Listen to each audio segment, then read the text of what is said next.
agency for the city of Tampa.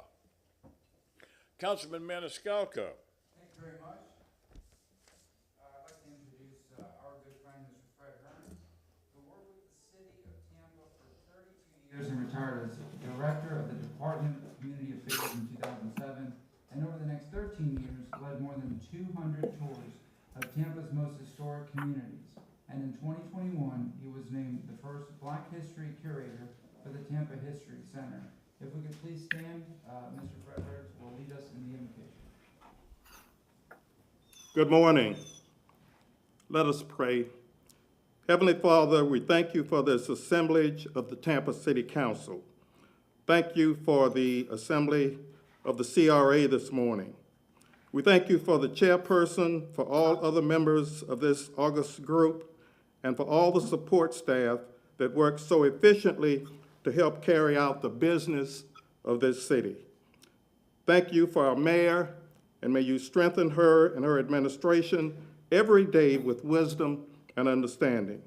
We ask for your continued blessings upon the residents of this city and for all those who travel this way for their various endeavors. May we all work together for the common good and for the benefit of all nationalities, genders, religious beliefs, and other manifestations of human distinction. For it is you alone who has made us in your image as members all of the human race, and for that we are grateful. We pray that this body today and henceforth continues to be guided by your love and by the wisdom that comes from your grace and mercy. Amen. Amen. Pledge allegiance to the flag Allegiance to the United States of America and to the republic for which it stands, one nation, under God, indivisible, liberty and justice for all. Mr. Hearns, thank you very much. It looks like this chamber is coming back to some sense of normalcy in the way we used to run things. Thank you for being here today. Thank you. God bless. May we have a roll call, please? Miranda. Here. Goods. Dingfelder. Here, can you hear me? Yes. Yes, I can, Councilman Dingfelder. Maniscalco. Thank you, Mr. Chairman. Vieira. Carlson and Citro. Here. We have a physical quorum. Thank you very much. Mr. Massey. Yes, sir. Good morning. This is the March 10th, 2022 meeting of the City of Tampa Community Redevelopment Agency, and it's being held with a live in-person quorum of the CRA present in City Council chambers. However, in light of continuing COVID-19 government-issued health standards or guidance in effect, members of the public are also encouraged and allowed to participate virtually through video or audio teleconferencing, referred to by in Florida statutes and rules as Communication Media Technology, or CMT. The public and citizens of the City of Tampa are able to watch, listen, and view this meeting on cable TV, Spectrum Channel 640 and Frontier Channel 15, and via the internet, tampa.gov/livestream. Members of the public are also able to virtually participate in this CRA public meeting by use of what is referred to by Florida statutes and rules as CMT, and by the following alternative methods: by sending written comments by internet or web, by sending written comments by email, by sending written comments by U.S. mail, or speaking remotely during public comment with the use of CMT, and by completing the appropriate forms with the Secretary's office or Clerk's office, participating by using CMT made available at Old City Hall, that's just made available to those individuals who do not have access to CMT devices, so they may have the option of participating through the CMT technology that's made available to the public by the City of Tampa during this hybrid live and virtual meeting at Old City Hall, 315 East Kennedy Boulevard on the second floor. All written comments for CRA matters must be received no later than 24 hours prior to the meeting in order to be timely distributed to CRA members and made part of the record. Registration for speaking remotely must also be requested at least 24 hours prior to the meeting. Public comments made remotely using CMT or in person will be heard at the start of the meeting at the direction of the CRA chair and should not exceed 3 minutes unless expressly allowed by the CRA. Written comments received by mail, email that are distributed to CRA members and will be included in the permanent record of the meeting. I would ask that you, to the extent that these, the notice and rules that I just read to you all are different than your standard rules of procedure. I'd like a motion waiving your standard rules and allowing proceeding of this meeting in compliance with the rules that I just read aloud to you all. I have a motion made by Councilman Miranda, seconded by Councilman Maniscalco. Let's have a roll call, please. Goose. Miranda. Here. Dingfelder. I'm sorry, let's have a roll call. Vote. Got it. Dingfelder. Yes. Carlson. Maniscalco. Viera. And Cedro. Thank you, yes. Motion carried with Carlson being absent. Thank you, Mr. Massey. Ms. Van Loan, are you downstairs?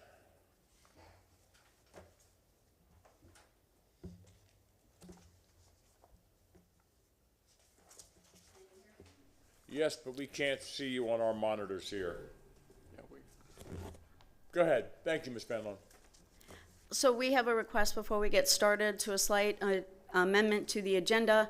We received a communication late yesterday from the applicant for the Facade Grant for item number 19, and they're requesting that the item be pulled. They need to reevaluate their scope. It's a new building they acquired, and they ran into some issues, and so they will resubmit once they've had a chance to work out these issues with their contractor. Have a motion made by Councilman Miranda, seconded by Councilman Goods. Roll call vote. Miranda. Yes. Dingfelder. Dingfelder. Maniscalco. Carlson. Viera. Goods. And Citro. Yes. Motion carried with Dingfelder being absent at vote and Carlson being absent. Thank you. Ms. Van Loan, is there any other changes to the agenda? No, sir. Okay, I thank you very much. Then let's start with item number 1, please.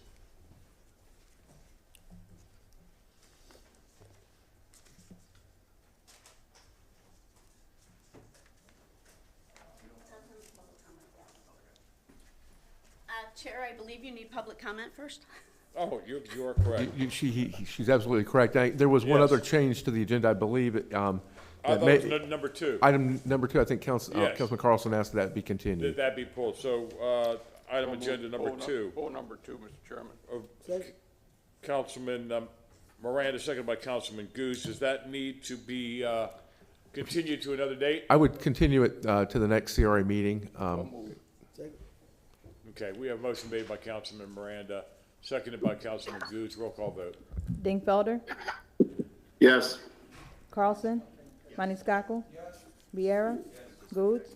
Miranda. Yes. And Citro. Yes. Motion All right, carried with now we Carlson will being start- absent. Now we'll start with public comment.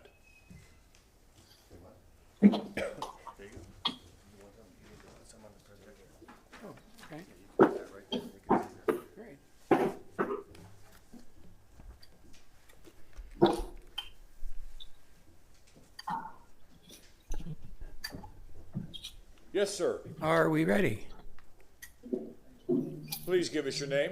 My name is Myron Griffin. I born and raised in Clearwater, but I've lived in Tampa for over the last 40 years, so I really think of this as my hometown. Like I said, born and raised in Clearwater. I remember as a kid, we drove to the big city and saw the grand opening of the Sears on East Hillsborough Avenue, which you're taking a look at it there. Back in 1957, when this Sears opened, it was big news. This was like a mall being opened, and we were so impressed. And I moved back to Tampa whenever I started going to the University of South Florida, majoring in fine arts, and I saw that East Hillsborough had changed dramatically. I've been very active with neighborhood associations for my entire life here.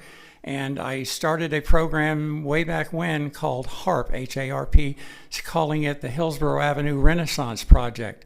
And I wanted to do something about the conditions on East Hillsborough Avenue, but I got involved with the Green Artery. Lena Green and I co-founded the Green Artery, and that took up 7 years of our life, and I'm proud to say that that's now ready to go. We're just looking for the funding. I've been a landscape designer most of my life and an antique dealer. And I recently have gotten involved with this East Hillsborough project when Orlando Goods made the comment that he thought that East Hillsborough looked like a dump. that really lit my fire, and I got involved, and I made an appointment to see Mr. Goods. And Mauricio Rosa and I have been diligently working on ideas that we can submit to Florida Department of Transportation for the improvement of East Hillsborough Avenue. We made a presentation Tuesday in front of Cedric McCrae, and it was, I believe, a very beneficial program. We had a pretty elaborate list of suggestions that we had thought that could be done on East Hillsborough Avenue. The one that we'd really like to push the most and like support on is we'd like to do something with the medians. The medians on East Hillsborough Avenue are, in many cases, very, very old. They're sooty and grungy, and they just make the area look old. So we'd like to see all the striping redone on East Hillsborough. We would like to see the medians pressure washed, and we'd like to see them painted a bright green color to where they're more visible, because in many cases those medians basically disappear. You can't see them. 50 shades of gray is the way that I've described the conditions on the highway. It's 8 lanes of high-speed traffic, and it's a monstrous highway carrying monstrous loads of traffic. So they put in 2 crosswalks for pedestrians. We'd like to see more. We'd like to see those also painted and brightened up. We've got a long list of landscaping that we'd like to see done. Period lighting would certainly make it look better. They've got period lighting on Kennedy Boulevard and Gandy Boulevard, and Hillsborough Avenue is just as old and historic as those streets, and I think that it deserves the recognition of it as a very important east-west artery through the city of Tampa. It is. Thank you very much, sir. All right, thank you.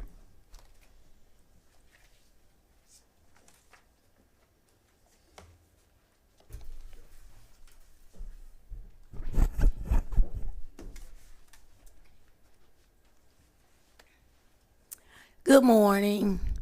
I am Sally S.C. Lee, and I am here to invite you all to the opening of the Volunteer Missionary Society fundraiser program on Saturday mornings at 7 a.m. We're there having a fundraiser, and I would like you all to become a part of that and consider the penny fund. I left my notes on, but it's all about making a change with change, and that I am the coordinator and the foundation. I sent you all a little packet so y'all have a little information about me, who I am, and the accomplishments that I've made in my lifetime in community service.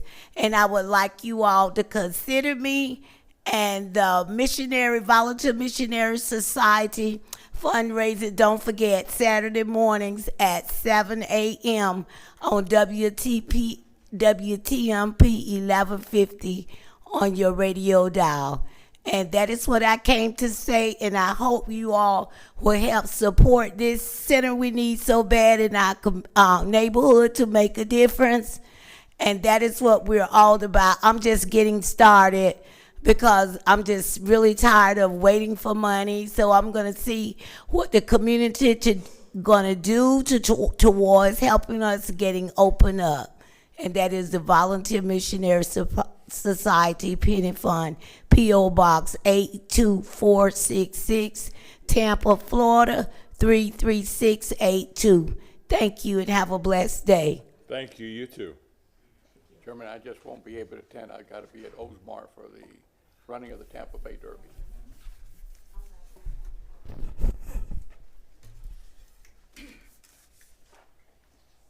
Good morning. Good morning, Ms. Burton. Good morning, sir.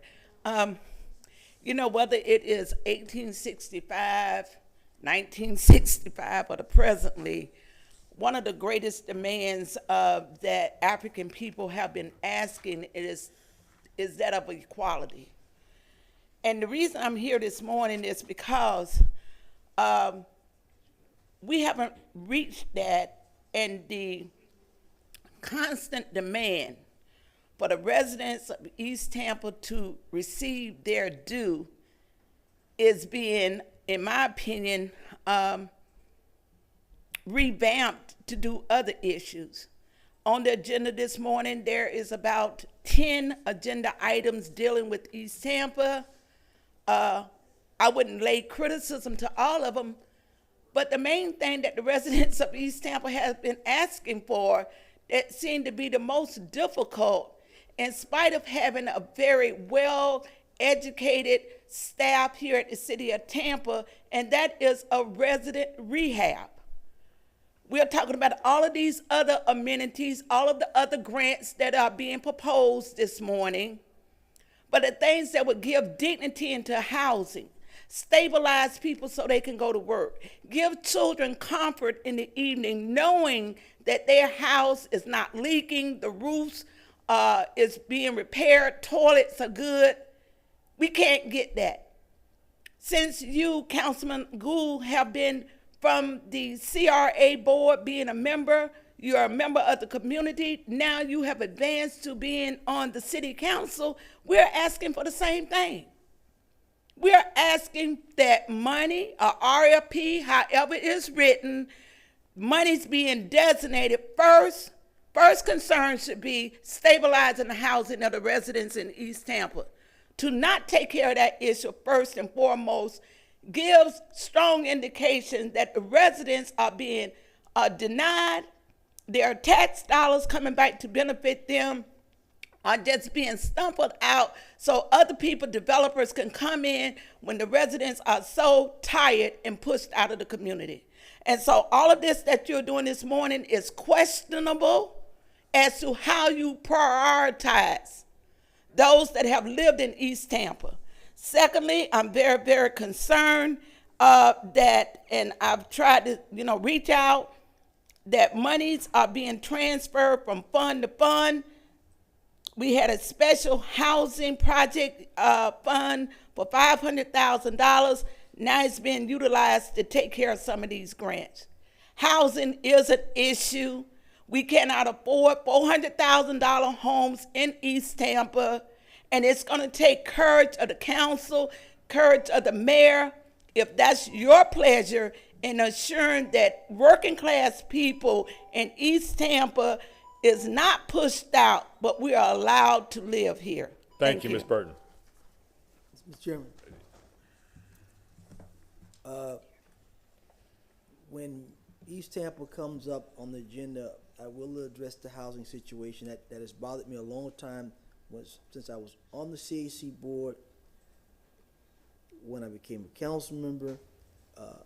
I don't understand what's taking so long either, Ms. Burton, and I'm going to address that this morning, and hopefully staff can tell me why is this taking so long. I don't believe it should take this long, but we'll find out why. Thank you for your comments. Thank you.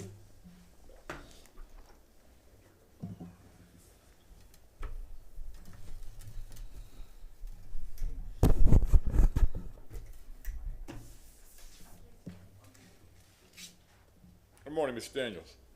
Good morning. I want to say uhuru, and uhuru means freedom in Swahili. Say we as African people should always be thinking about our freedom. 622 years of a certain kind of treatment that we as African people should always be thinking about our freedom. So that word uhuru is very important. What I'd like to speak on this morning is pandemic tax forgiveness for homeowners and pandemic tax forgiveness for property owners. I want to say to the City Council, congratulations on the recent City of Tampa and Hillsborough County initiatives and programs to assist the City of Tampa and Hillsborough County renters and others that have experienced housing incapacitation in part due to the 2019, 2020, 2021, 22 COVID-19 coronavirus pandemic. Evidently and consequently, for those City of Tampa and Hillsborough County residents that were most severely affected by the unexpected social, medical, psychological, and economic devastation of the pandemic, recovery have been painstaking and in some instances non-existent. The recognition for program extension and funding extension as recognized by both the City of Tampa and Hillsborough County is quite honorable. Unfortunately, for a segment of the population, homeowners and property owners, that has experienced the same pandemic since 2019 and continue to do so at this current time of March 2022, no viable relief programs were initiated or implemented in order to facilitate or accommodate the financial shortcomings of those City of Tampa and Hillsborough County residents. please put forth a program or policy that is available to financially challenged homeowners and property owners that would address such issues as tax forgiveness or tax relief for the tax years of 2018, 2019, 2020, 2021, and 2022. The scope and ambitions of the current programs are certainly appreciated. Unfortunately, for the City of Tampa or Hillsborough County inhabitants that are experiencing the same financial hardships, the honorable programs are subject to scrutiny of a discriminatory nature that arises to the level of general discrimination lawsuits or challenges if observed and interpreted by rational persons. It is incumbent upon the City of Tampa and the Hillsborough County elected officials, policymakers, and representatives to assist homeowners and property owners in a meaningful way that is reflective of the current trend.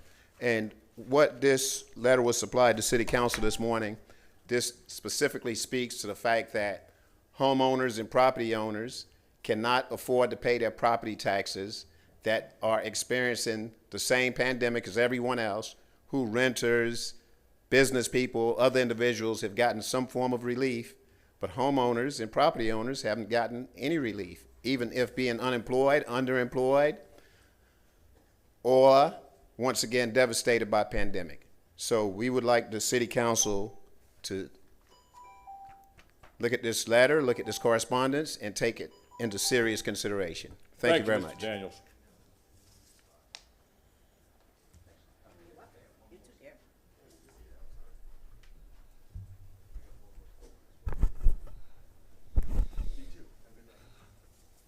Council, we have one more speaker.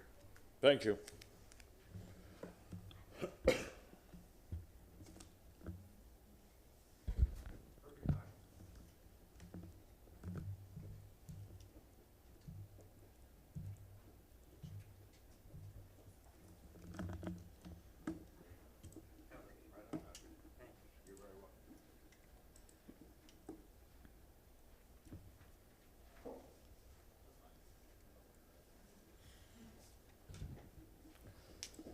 Good morning.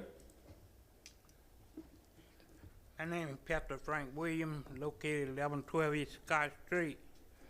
And I want to tell all of y'all good morning. Have a good day. Thank God for another day's journey. We come out here, we basically want to talk about the church over on 1112 East Scott Street, where the city council and nobody else seemed to want to get involved in nothing over there. So we want to stand up for our righteousness, whether people like it or not. And we know that we ain't got no problem here. The problem now is in Iran. And the gas miles is going up. Gas is going up at extremely high, only because they're having a murder situation over there in Iran. And they want us to pay for it by extending the gas so high, which is ridiculous. But I just want to come and tell y'all that God bless all of y'all. And I hope heaven will continue to bless us all and keep our faith and trust in Almighty God. Everything will be all right. I also have a letter here I want to give to each one of the city council. And that's all I have to say today. Thank you very much, sir. Another day's journey.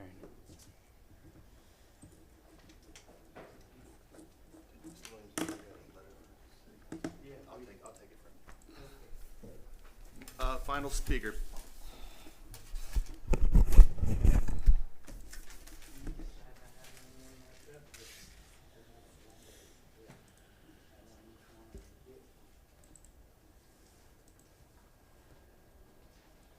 We may want to confirm with the clerk's office that there's no one online.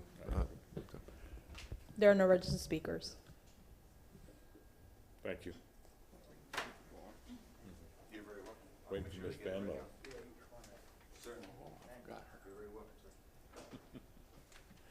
Ms. Van Lowe. Good morning. Good morning, Chair Citron, CRA board members, Michelle Van Loan, Community Redevelopment Department. Our first item of business, we have Mr. Steve Barbas. He is the CAC chair for the Ybor CRA.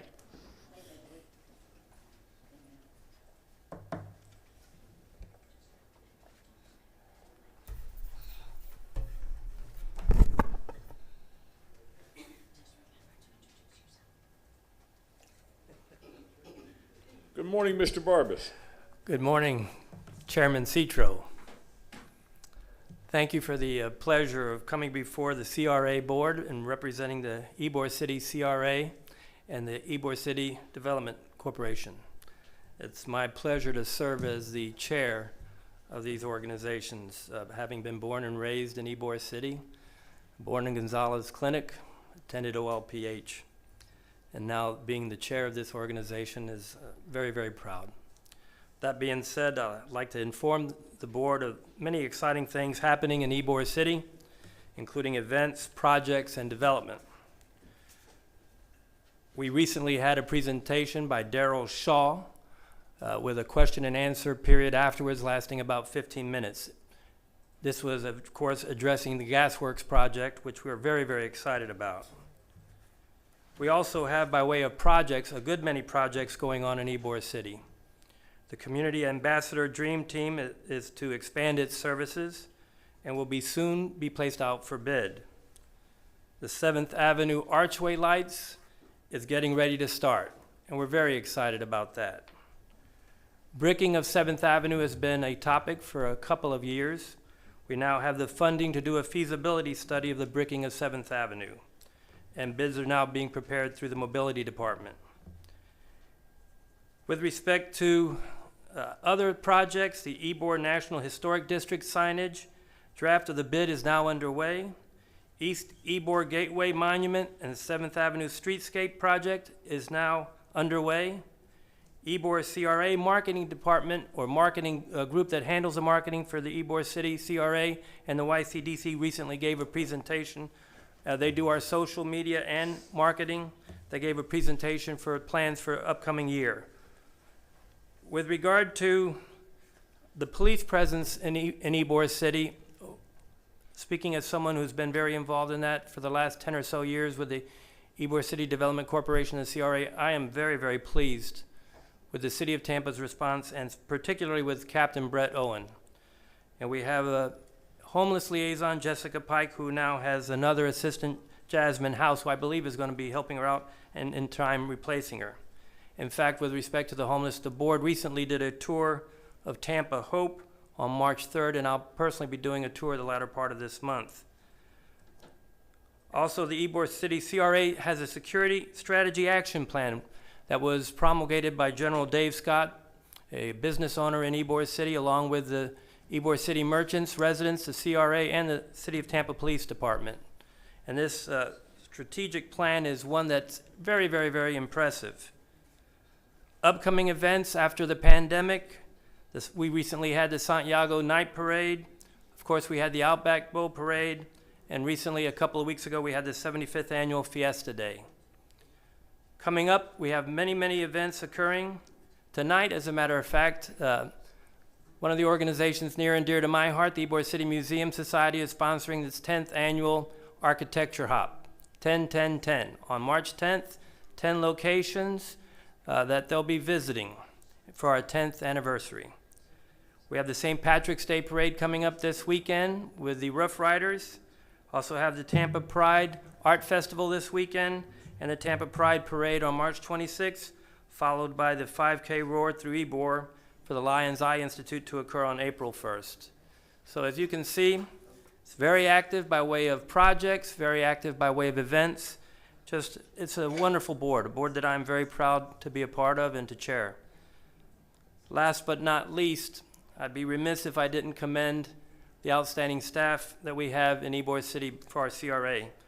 Courtney, Corrine, Brenda, and Shalicia, they do an outstanding and great job, and the city has much to be proud of, as do we have much to be grateful for. Thank you. Thank you very much, Mr. Barbas. Any comments, any questions? Councilman Vieira. Thank you very much, Mr. Chair. I wanted to thank Mr. Barbas for his very detailed report there. You know, his love for Ybor City is second to none. You know, some of y'all may know this. I mean, Steve Barbas to me is a professional mentor. I actually clerked at Steve's law firm when I was 24 years old, about 20 years ago. And he's really one of my favorite people. And I know he doesn't like to be publicly flattered, but I'm gonna do it. He's a great guy. So we wanted to thank Mr. Barbas for all of his service to the city of Tampa, including over 4 decades as an assistant city attorney in workers' compensation cases, saving the city of Tampa more money than he'll ever make in his life through that.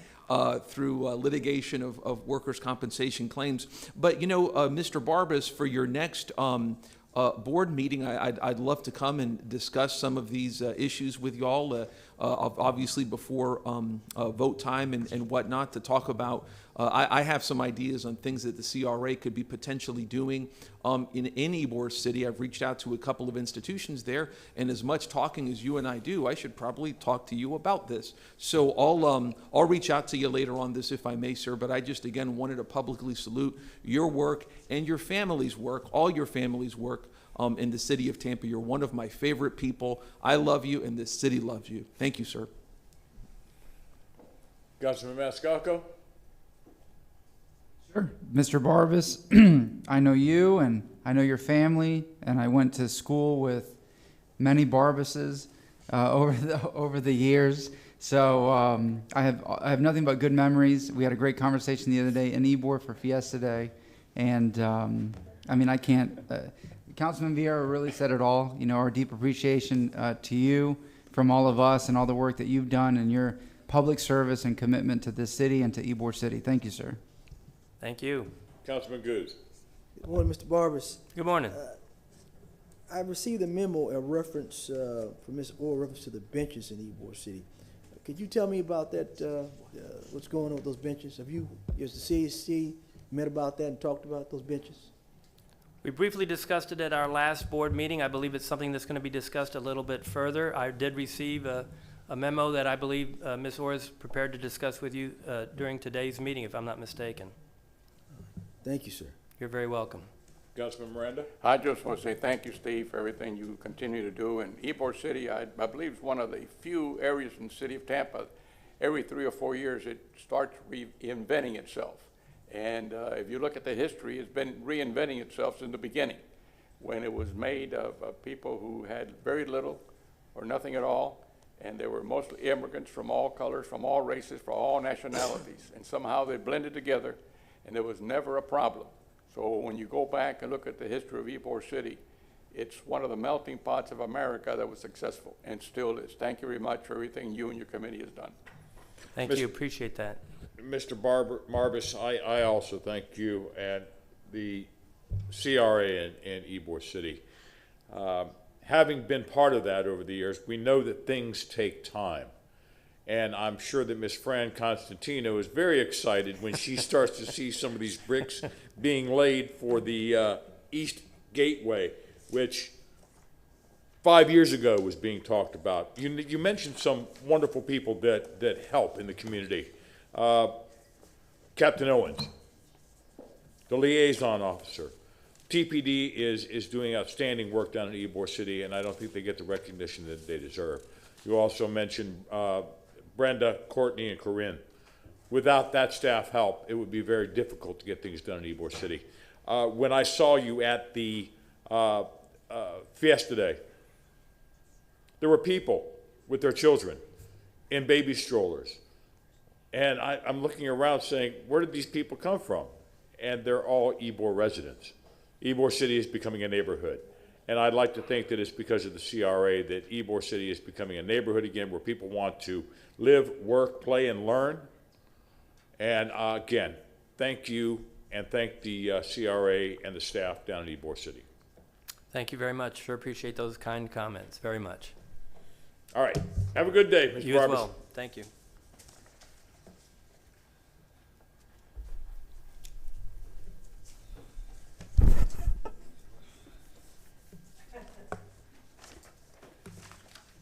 Ms. Van Loan, we have continued item number 2 until our next CRA meeting next month.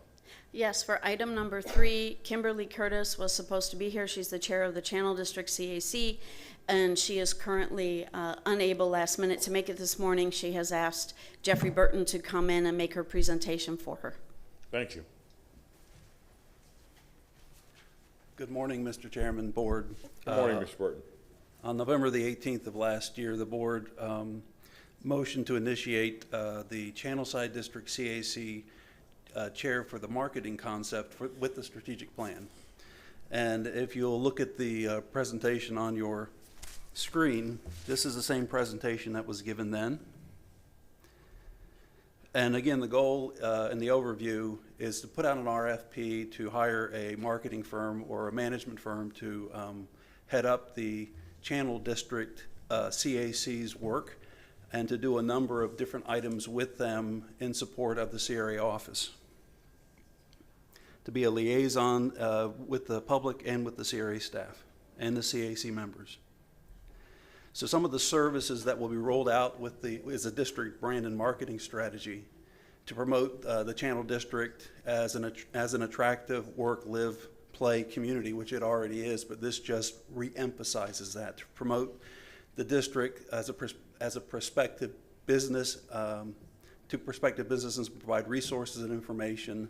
And as you well know, with mixed family or mixed use development, the rents and the ownership of the homes are usually the first thing to happen, and then the businesses are second. So this would promote the businesses to come in and fill in some of those commercial spaces that have been built, and also strengthen businesses in the community. So services continued in Channelside District Hub, construction project status, timelines. There's a lot of work being done through the public-private partnerships between the CRA and the developers. That person would work there. There would also be communication with the public about those, about streets that are closing, timelines, things like that. District developments that are planned and underway. As new developments come online, that person would communicate some of those to the public. New resident packets, resources for business, also to be a part of the district events and park programs and happenings in the district. And probably most important for staff is the administration and help with the grants that the board has now approved for this district. And also as a referral to city departments as needed. That's the presentation that was provided. And with item number 7 today, the first approval of the CRP for the Channel District, we just wanted to bring that back and give you that overview. Again, it was approved. The idea was approved to be brought back on November the 18th, 2021. Any comments or questions? This was your motion, Councilman Goods.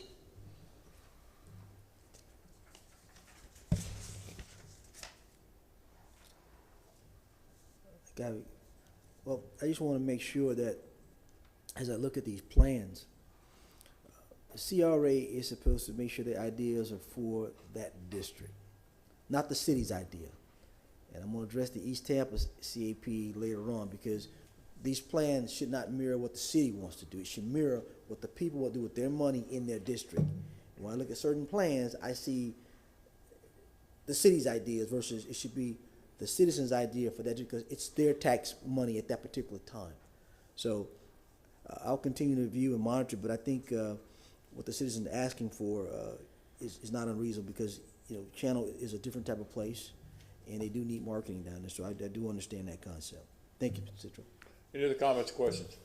Mr. Burton, is this initiative, is it also going to include a storefront or an office? That's something that is in the future. As you well know, square footage in Channelside District is very high in demand and low in supply. So to start out with, we're just going to work with the RFP to get it out, and then to work with the person that's chosen, whether it's from their office or from whether they work from home or whether they work in the CRA's office downtown. But the idea is to find a location in the Channelside District. We're going to do that very judiciously, because again, the square foot prices to the benefit of the city of Tampa and that CAC and the CRA, they're very high, and that's very good. And again, to reiterate what Board Member Good said, yeah, absolutely, we follow the CAC, we follow the CRP, and the SAP. And the CRP is found in compliance with the city's requirements with the comprehensive plan, but it is the CRA. It is not the city. So we will follow the plan that you have put before us and follow that judiciously and prudently, and always remember to bring the actions back to the board. Excellent. All right, thank you, Mr. Burton. Yes, sir.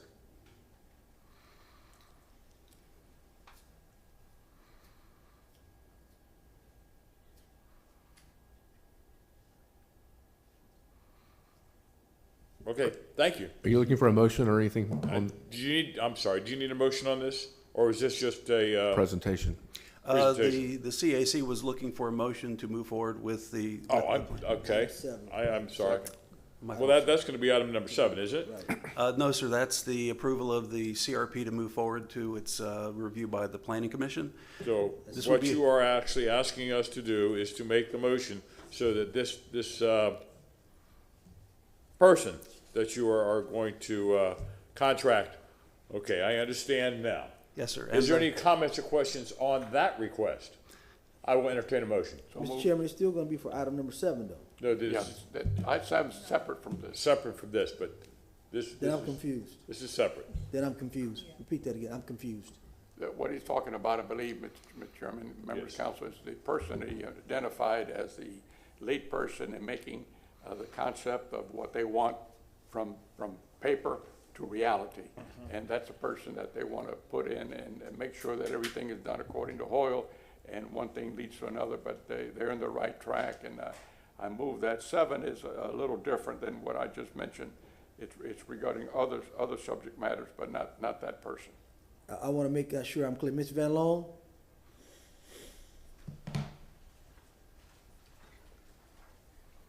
So we are requesting that we are allowed to move forward with this program and with the consultant to work with the CAC and work on behalf of the CAC. The CAC did program this money in the FY22 budget, and it was adopted by the CRA board as part of the budget for FY22. This had been brought forth in the fall as a request, and the motion had been made to wait to make sure that this was part of the CRP and part of the community process. And this is a request directly from the CAC. They've been asking for this for about a year and a half, and we included it as part of the CRP project. And there was a lot of comments from the public about needing that interface and what can we do to help engender that sense of community and that sense of connection between the CRA and the people living in the district. All right, so this is not related to the request for number 7, correct? No, when we get to number 7, that will be the request to, it is strictly to accept the CRP and move it forward to the Planning Commission. You are not formally adopting the CRP until after it comes back from the Planning Commission. All right, I just want to be clear. So move on number 3, Mr. Chairman. I'll second. A motion made by Councilman Miranda, seconded by Councilman Goods. Roll call vote. Maniscalco? Viera? Yes. Goods? Yes. Miranda? Yes. Dingfelder? Yes. Carlson and Citro. Yes. Motion carried with Carlson being absent. thank you, Mr. Chairman. Thank you, Mr. board. Burton, thank you very much. Good morning, Michelle Van Loan. For the next item, we have the Soul Walk. There was a motion by Councilman Viera about how could the CRAs participate and support the Soul Walk project. I do have Robin Nye with me, who is here to answer any questions and go over the program.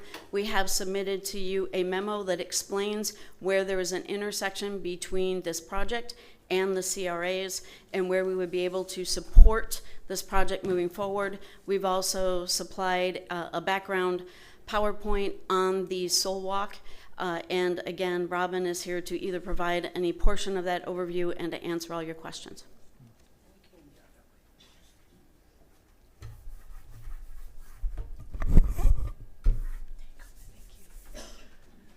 Good morning.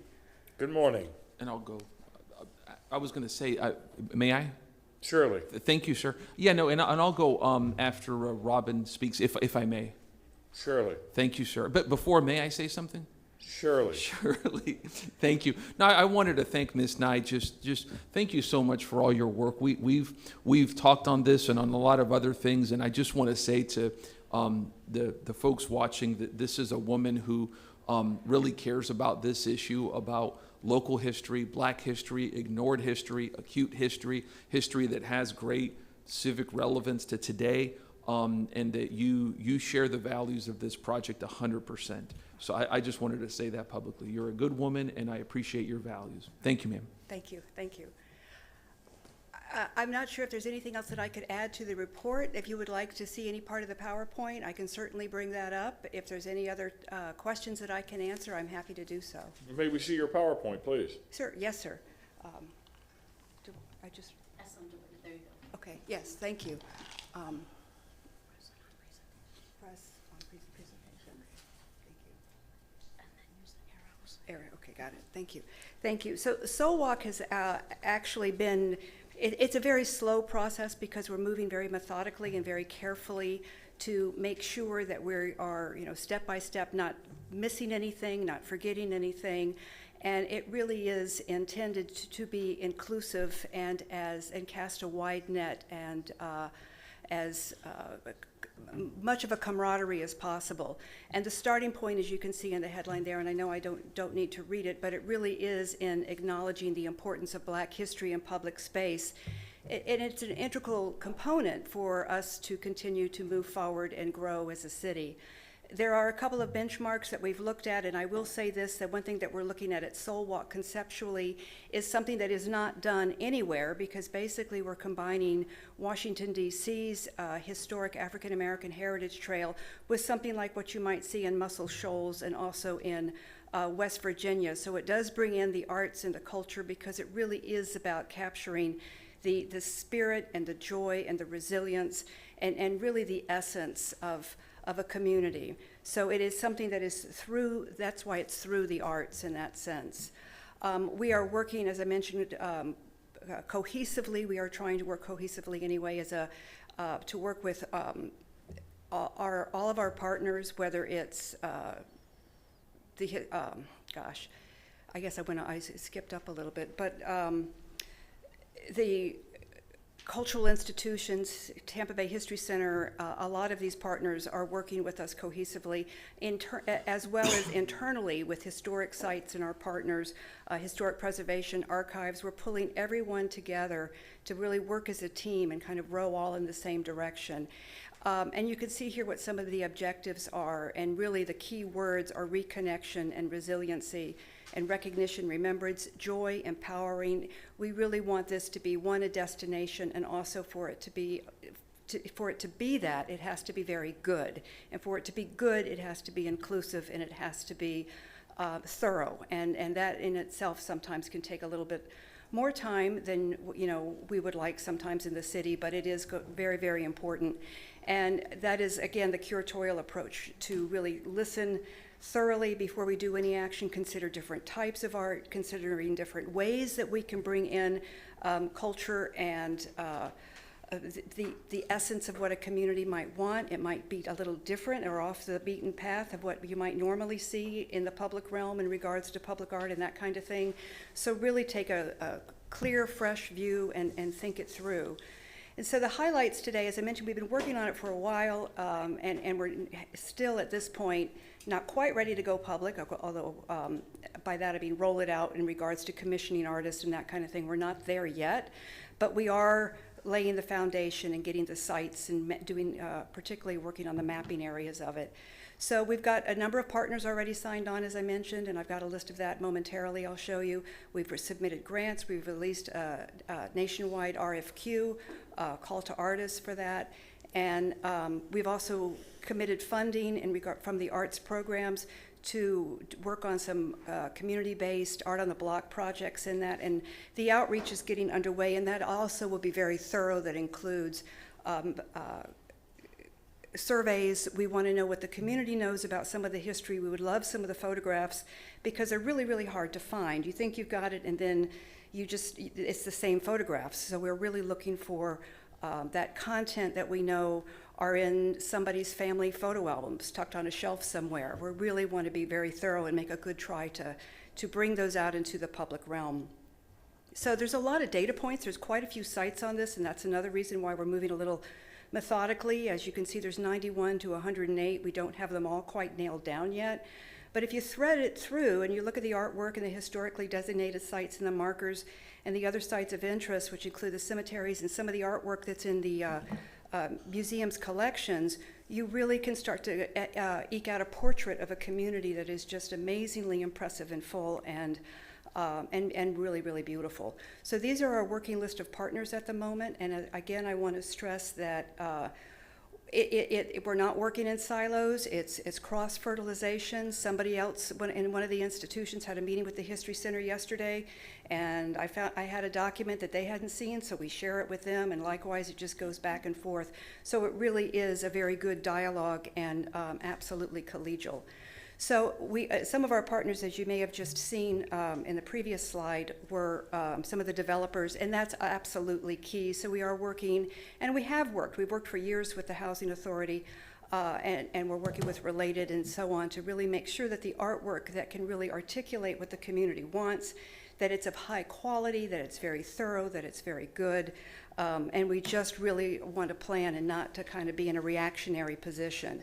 And this I'm going to go through very quickly because they are, I know for one thing you have a long agenda, but two, I also want to stress that this is still in motion. It's still very fluid, but you can start to see the context that we are looking at here. There are, and it's not just central in the downtown area, but we are certainly looking at all of the areas, even down in Port Tampa, and try to make those connections.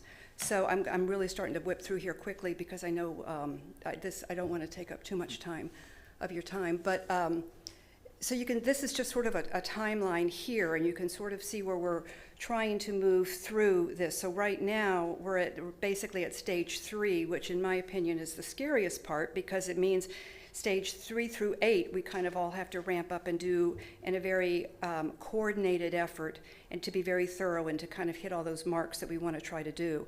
So we're about to get very, very busy, but we also feel really, really good about where we're going and what we've got and who we're working with. We're cognizant that we need to work on connectivity. We're looking at the signage opportunities that can work as aesthetic linkage, that can work as wayfinding. St. Pete has a really nice African American heritage trail. It is very similar to the signage that you see in the third section right there. But I think we can do something that's a little bit more robust, and that's kind of a wonderful challenge for me. Education is absolutely bottom line. It's very, very critical. If you think about something from the Jackson House to Zion Cemetery, that is a wonderful opportunity for a field trip for 4th grade class to learn about our African American history in our community. It is just really kind of dripping with opportunity. So we've also been in dialogue with some educators in addition to Visit Tampa Bay and how we can really raise visibility. And I can't stress enough, and this of course is where it hits home, I'm sure, for this CRA, is the sense that some of this is a real generation or an opportunity to generate catalyst projects for some other kind of improvement projects, whether it's having a little gallery in an empty space for artists of color. I think that would be one that's a huge need. We can also work very closely with Hillsborough County, perhaps with their African American Art Museum as that kind of begins to come online. We can coordinate and we want to work with that.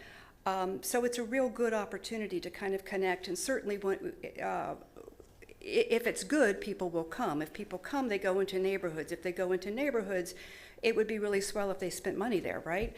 So we're thinking it would be good to maybe give recognition for some Black-owned businesses and that type of activity to really kind of make it a cross-fertilization and an overall benefit for everyone is really the idea. So this is really wrapping it up pretty much, that we really are just wanting to grab our greatest strength, which is our diversity, and elevate that and celebrate it, and to just really connect the dots. We have a lot of artwork out there that is itty-bitty stuff, but if it's not connected, it really doesn't mean anything if you catch it one off. But if you pull it all together, you have got something really cohesive and something very robust, and something I think that individuals and families will go out to see. And it would be really nice, which is what we do, is we try to bring quality work out to the public realm, and it's free. And that's kind of what the objective is, to make something positive for the community. So bottom line, this is what we are, our goal is, what we would like to see happen, what we would call it successful, is that it really becomes a destination. It acts as a catalyst for additional neighborhood improvements, and the community is engaged. We open dialogue about race, and it becomes a resource for schools and community. And we also want something for everyone. We know, the thing about artwork, I've been doing this for a very, very long time, and I know not everybody's going to like everything. I know I don't, but that's not my job. My job is to bring the best artist and the artwork for the site and for the community. And so we really try to have something for everyone, and that's what we're hoping that this particular initiative brings to the community. Mr. Vieira. Thank you, sir. And Robin, thank you so much for your presentation. I really appreciate your hard work and your passion, because you really believe in this, and I appreciate it. It's funny because Fred Hearns was just here, and we just took a trip, Friday, to go to Montgomery, Alabama, and Selma, Alabama for the Equal Justice Initiative. Our trip through the Portico and Hyde Park United Methodist with Pastor Justin LaRosa and other folks there. And it was just a wonderful trip. And I would encourage everybody who's here just to know that the so-called lynching museum of the Equal Justice Initiative, the National Memorial for Peace and Justice, is a mere 7 or 8 hour trip away. And then Selma's an hour from that. Montgomery's, I think 2 hours from that. So just for the public's knowledge. But there's a lot of history, though, here in Florida and here in Tampa that is so critical. And Robin, you've talked about it, in history that's very, very ignored. When I met with you, we talked about so many different things that I hope to see there. Great names like Robert Saunders, who took over the NAACP after the murder of Harry T. and Harriet Moore on Christmas night, 1951. You mentioned Martí Maceo. So glad, and I want to talk about that later in CRA. It's one of the things I want to talk to our friend Mr. Steve Barbas about, is Martí Maceo. One of the things I'd love to see in there is something on the 1967 race riots that happened in Tampa. That was a historical incident that was documented in the Kerner Commission of 68, I think it was. But let me ask you, if I may, Robin, for purposes of the public, when can the public expect to see physical movement on this, so to speak? If you could answer, if you know. Our objective is May, so we hope to have, at least the first booklet to sort of see, so folks can start to see, and that's connecting the dots for, from Perry Harvey Park to Julian B. Lane, and really looking on the historically black neighborhoods, particularly in downtown. At least that's the goal at the moment. And then we'll start rolling out certain commissions, or the artwork probably will start again. Some of it's existing.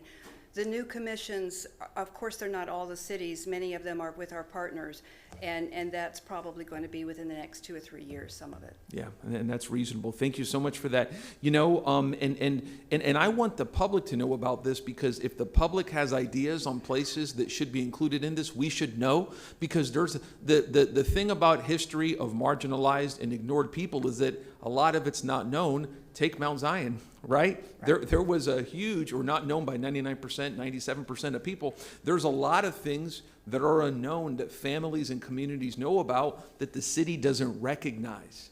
And that's the whole point with this. One of the reasons that I wanted to get CRA involvement in this is because I want to see this to be like it is, a robust program, but I also want it to be about art as well as ignored history, and I don't want it to be, I can't think of anything else to say, but a Disney version of civil rights history. Because, civil rights history and black history, it's a history of work and achievement, but it's also a history of blood and of heartbreak and of torture, and we need to talk about that kind of stuff publicly.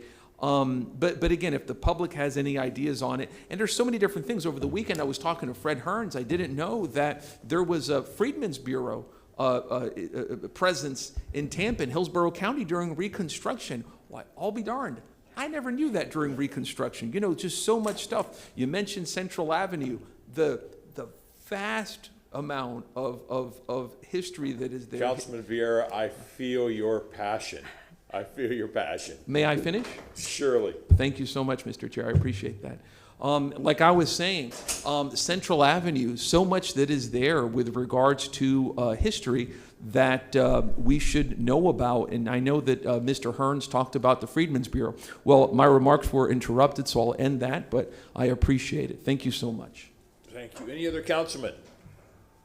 Madam, I believe it is your intent to go to the various CACs and ask for a relationship with them in this? Yes, sir, eventually, absolutely. And one thing, if I may jump in, just to message something to what Councilman Vieira just said, is it just went live on our website today. It's tampagov.net/arts. If anybody has anything to contribute, to say, to give us guidance, because we are looking for some of those things that we don't know about. So we would really absolutely welcome it. There's an opportunity to upload photos if they have them and they feel comfortable doing that. We would certainly welcome it. I thank you. Mr. Chair, may I make a motion? May I finish? You may. Go ahead, Thank you. sir. Thank you very much. After you have touched base with the various CACs, can you report back to us? Just give us, a written report if you'd like to appear in person, and let us know how that went. Please, Councilman Vieira, make your motion. Thank you. I appreciate that. Yeah, my remarks were cut off, so I wanted to make my motion if I may. And being someone who doesn't take up a lot of council's time, I was very surprised by that, including CRA. But if I may, I make a motion for this to return back to us in, let's say we're in March, let's say like in maybe 5 months, to see where the plans are going in that regard. If I may, I'd be looking for a second for that. And I especially want to look for the education component in schools, and because I know that was mentioned, and what the CRA can do to push that forward, if I may. And again, I want to stress to the public that's watching, please give us your ideas on history that locally can be a part of this, because there's a lot of history that we don't know about. So if I may. Thank you, sir. I have a motion made by Councilman Vieira, seconded by Councilman Goods. Roll call, please. Vieira. Yes. Goods. Yes. Miranda. Dingfelder. Carlson. Maniscalco. And Citro. Yes. Motion carried with Miranda. Dingfelder's yes. Yeah. Dingfelder's yes. Motion carried with Miranda being absent at vote and Carlson being absent. Thank you very much for your wonderful presentation, and we look forward to hearing from you. Thank you.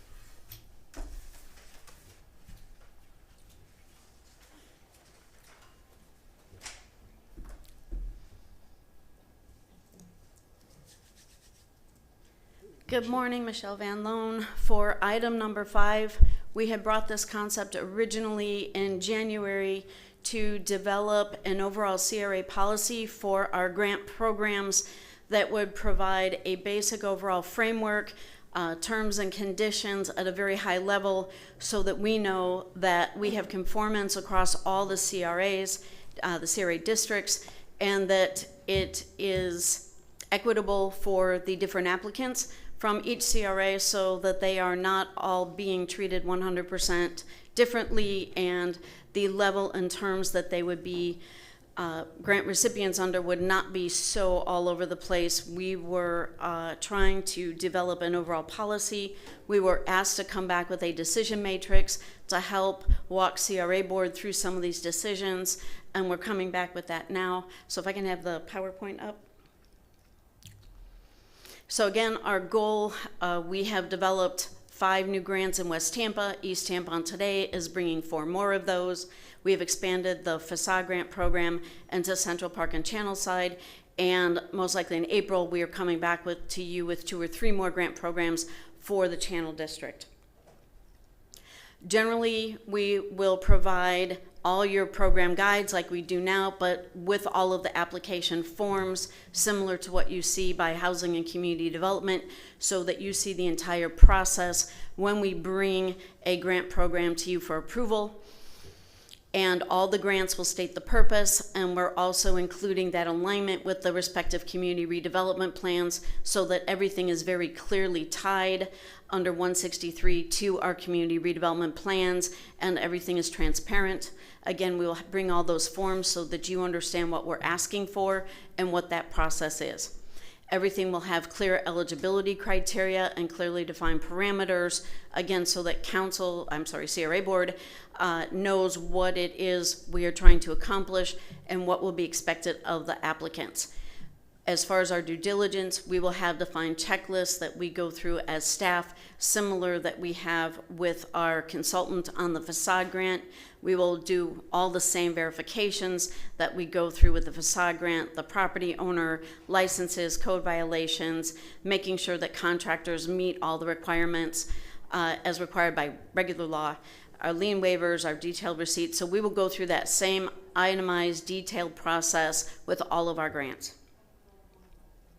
So what we are recommending for each of these criteria for the commercial and business grants, if it is $15,000 or under, we are asking for that to be approved administratively within our department, and that these would be a simple funding agreement that legal would draw up for us, and these would be like the business micro grants.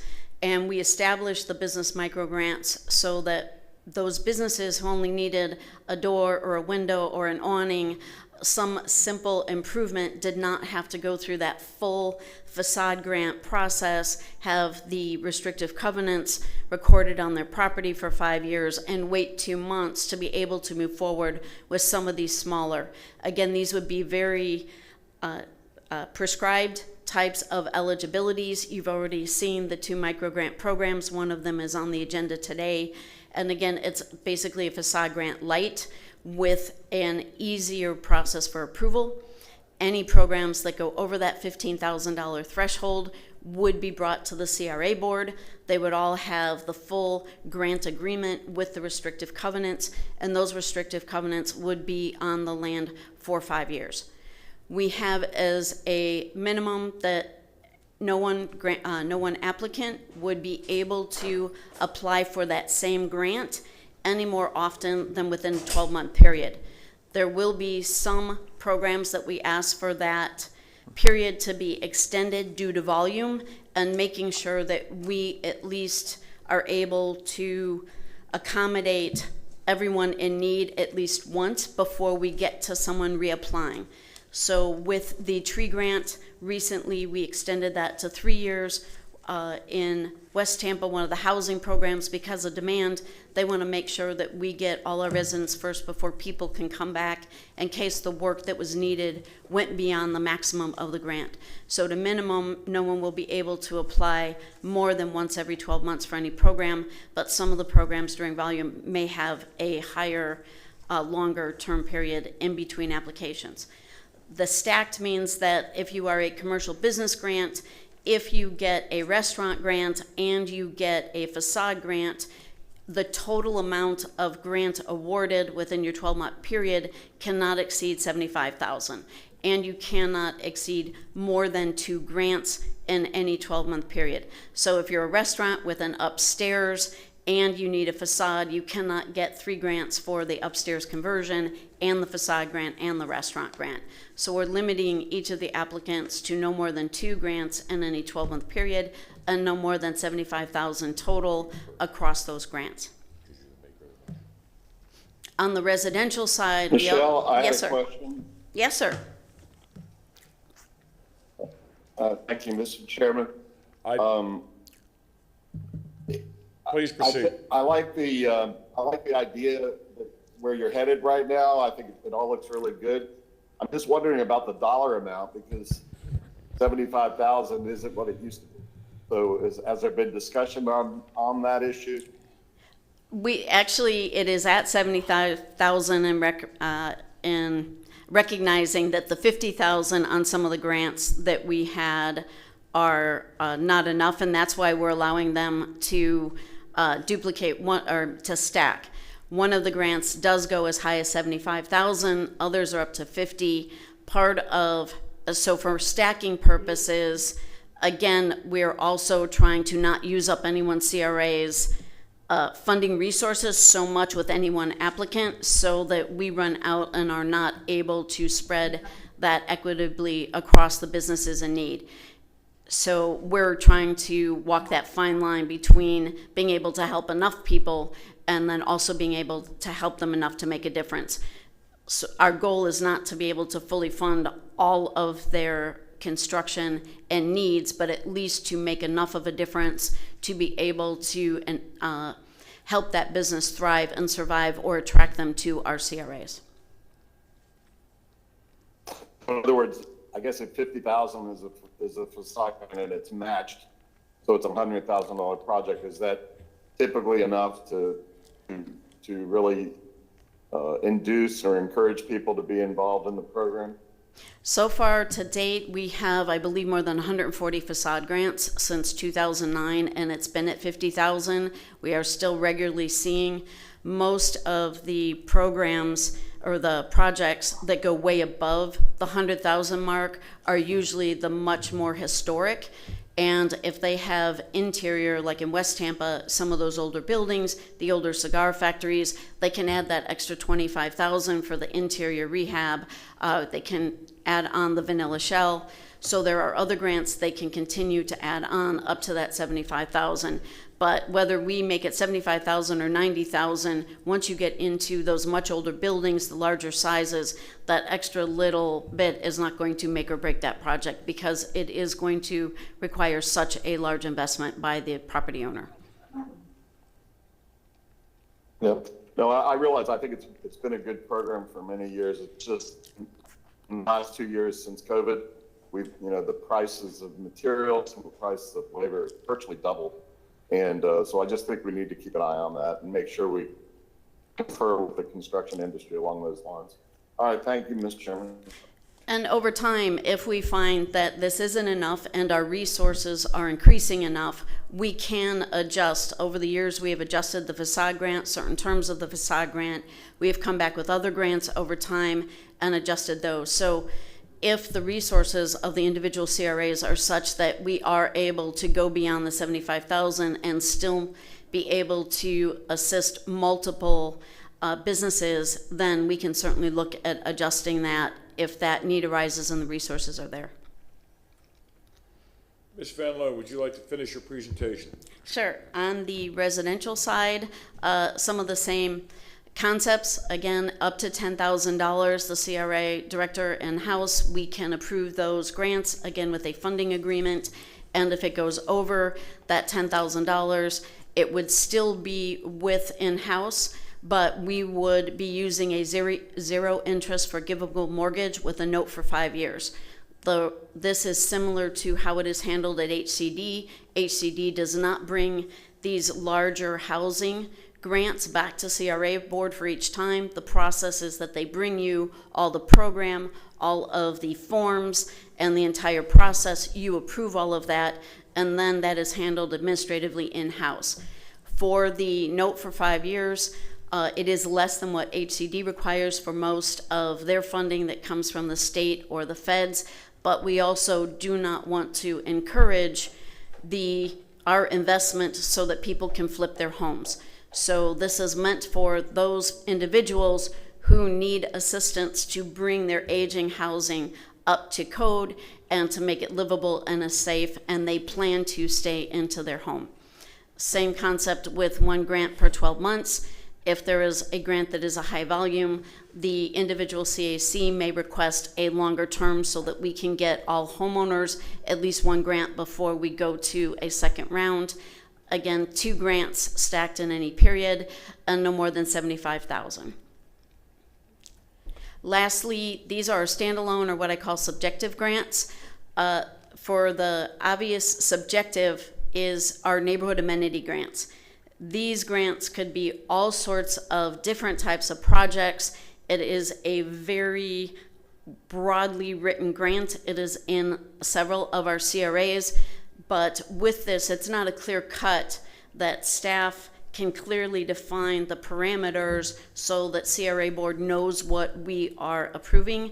So we will continue to bring the neighborhood amenity grants to CRA board so that you can see the different types of applicants. You also have that final say that yes, this is your intent. And we do have those up to 10,000. And then we also have the standalone grants. The standalone grants would be things anywhere from the STRAS to the CDC for the infrastructure for affordable housing. So any of those grants that we do as standalone grants would come back. There is no dollar limit, as the CRA board would set that. And then we would have those funding agreements. If they are under 10,000, again, it would be a simple funding agreement that the grant recipient signs off on, that is created by our CRA attorney. And over that, we would have the detailed custom agreement that goes with the specific request.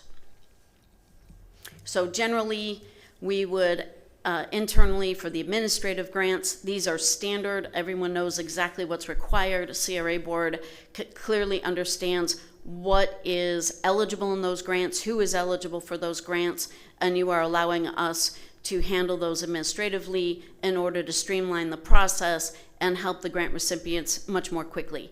For agency grants that are approved by CRA board, we would have covenants and restrictions and that support the compliance with the grant for 5 years. They would automatically burn off in 5 years.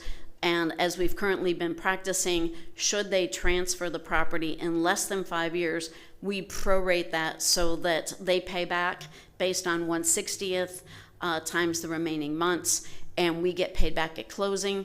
If it's a residential, that recorded note and mortgage would burn off in 5 years. It is no interest. There is no extra cost to the resident for having that, but it allows us to have a way to ensure that those properties are not flipped. And if they are, again, at closing, we would get a proration of our investment back, and any standalone grants, or as I mentioned, community grants, would come to the CRA board. And that concludes our recommendations. So if there's any edits to the terms, we're happy to accept those, but we were asked to come back. This is what our recommendations are as staff and through legal. Councilman Miranda. Thank you, Mr. Chair. I'm appreciative of everything you said, but in doing that, I've want to make sure that some of these things are going in the right direction. I'm sure they are with your leadership and your staff. However, have you encountered anyone who's applied for these grants at all that has a reverse mortgage on the residential? We have not done residential grants yet, so I can check with HCD to see how they handle it, but we have not, because we have not done residential grants yet. And the only reason I'm saying that is because what happens in the reverse mortgage, and some of those may have even a PACE loan through the Hillsborough County, and what happens with those, they have a separate location where when you do those things, and I hope that the public understands that once you do these things, you're in debt to those you shouldn't be in debt with. Because of the high interest rate, and when you finish your life here and you're going to heaven, I hope, that resident doesn't belong to anybody else but whoever holds that reverse mortgage loan. And it's something that's real high, like 12 to 18% interest. And I want to make sure that we don't get caught in something that you do a search. I'm sure when you have the attorneys do that, it comes out at the time of closing, or should come out at the time of closing. And these things are very hard to deal with, because at the time they do it, they think that's their last resort. They're ashamed to ask friends, or they're ashamed to ask family for help, and these are why they get to these things. The next thing is, you talked about 75,000, and it used to be, when you look at, when you become my age, 18 backwards, you understand that when I saw 75,000, I started chuckling inside of myself, because that's 5 houses that I bought my house for in 1964. You could buy a house then for $12,500. And now a $75,000 loan seems to be a lot of money, and it is. However, in the scheme of things and looking at reality, what the cost is for building material, I think Mr. Dingfeld alluded to that, it's relatively the same amount of money than what I bought my house for. And that 75,000 at that time was much less. Today, when you look at building, and you talked about restaurants, which it's a great business if you're successful, but many restaurants don't make it for 5 years. The first 5 years are the years of, do I have enough money to make payroll this week? What about next week? And it's very difficult. And the cost today of setting up a restaurant with all the high-tech equipment that you need and all the difference that every city and county has, different areas to make sure that the public is well taken care of, are very high and very costly. So I can appreciate that 75,000 is a stacking thing, and I understand exactly what you're saying, and I appreciate what you and your departments come up with about the so many once every 12 months and so forth and so on, because you have not only to worry about those that you're trying to help, but how many more are coming in tomorrow. And you have to plan for what if this doesn't work. And I appreciate the items that you're going through, and it's a very difficult. I just want to make sure that all due process is not on your part, but on the system's part. It's done accordingly to make sure that the public is well protected at the time of the loan. Thank you very much, Mr. Chairman. Councilman Goods. When you look at these grants, when people say grants, you look at criteria. And you have to have some kind of criteria. But I want to make sure everyone has a chance to be able to get a grant. Because a lot of times we make criteria where people just can't get a grant that we know who need a grant. And it happens more times than often in your marginalized communities. I know because, you know, a lot of times we go to banks and you're like, well, how in the world over there got the loan, but we couldn't get it over here, and we submitted the same type of paperwork.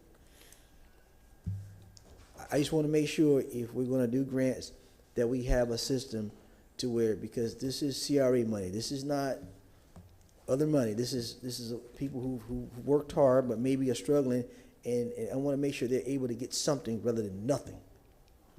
Because sometimes something is better than nothing to get a jump start.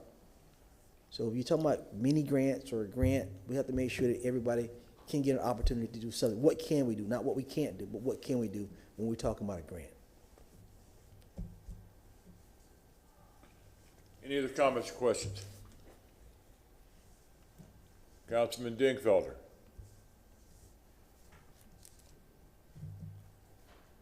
I'm good, Mr. Chairman. Thank you. Thank you very much. Ms. Van Loan. Yes, sir. Do these things help, and can you bring something back for us for approval next CRA meeting? Or go ahead. So what we're asking is that CRA board say, yes, you approve our recommendations, or you direct us to move forward with these recommendations, and then our CRA attorney would formally put these terms into an actual written policy to bring back to you. Mr. Massey would have to tell you whether that would be April or May. I believe that could be done in a month's time if we're generally going to conform with what the recommendations of staff are.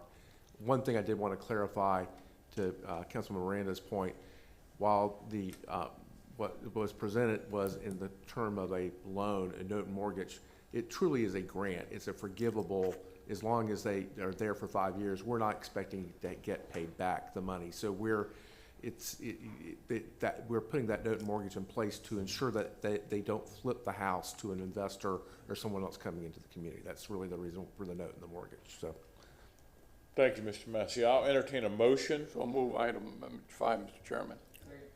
I have a motion made by Councilman Miranda, seconded by Councilman Maniscalco. Roll call vote, please. Goods? I'm going to say yes, but I want to make sure we go back when I talked about criteria and being able to let people get an opportunity. Yes. Miranda? Yes. Dingfelder? Yes. Carlson? Maniscalco? Vieira? Yes. And Citro. Yes. Motion carried with Carlson being absent. Thank you.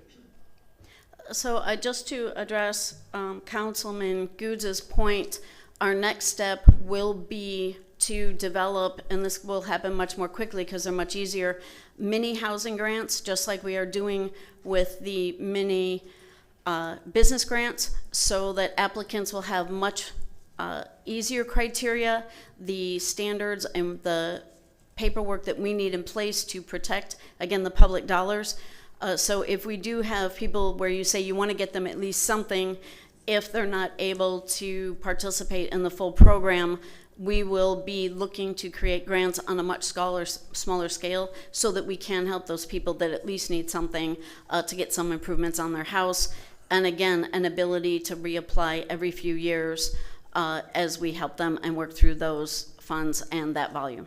Councilman Goods. That's what I'm talking about, because we're still waiting on the RFP for the rehab program and those kind of things. This is what I'm talking about, a small mini grant, so if somebody has an issue with a roof right quick, they can apply, we can see that they got a hole in their roof, they're a taxpayer, and things like that. That helps people along and beautifies the community, so I'm all for that. And I thank you for expediting these grants or these funds to people who need them now, not tomorrow. So we'll move to item 6, and I will bring up Mr. Burton to start us off with the Urban Core CRA monthly report. Mr. Chairman, Board, if you'll look at the PowerPoint. Excuse me. Yes, sir. You're good? Yes, sir, I am. So we'll start with downtown CRA. We've completed 2 of the COVID infrastructure grants, one for Tampa Theater. Up in the right-hand corner, you see an inspection being done by one of our staff at the theater. The Strass Performing Arts Center also is complete. Downtown Multimodal Trail. This is part of the public-private partnership with the downtown CRA and the developers. It is going into use now, and also the downtown community redevelopment plan. This is something that needs to be done. We need to get this moving forward, so we are going to be moving forward on that since the Channel District is now on its way. Channel District CRA, Madison Street Park, it received the Downtown Partnership's Urban Excellence Award for the public sector project. East Twigs is currently being paved, the phase 1 part of that. Channelside District Community Redevelopment Plan, which you're talking about today, once it moves forward from this board, it will go to the Planning Commission and move forward through the process to be approved. And then finally, the RV lot purchase was stricken from the agenda today for 1 month, and that it will be back for the board's approval.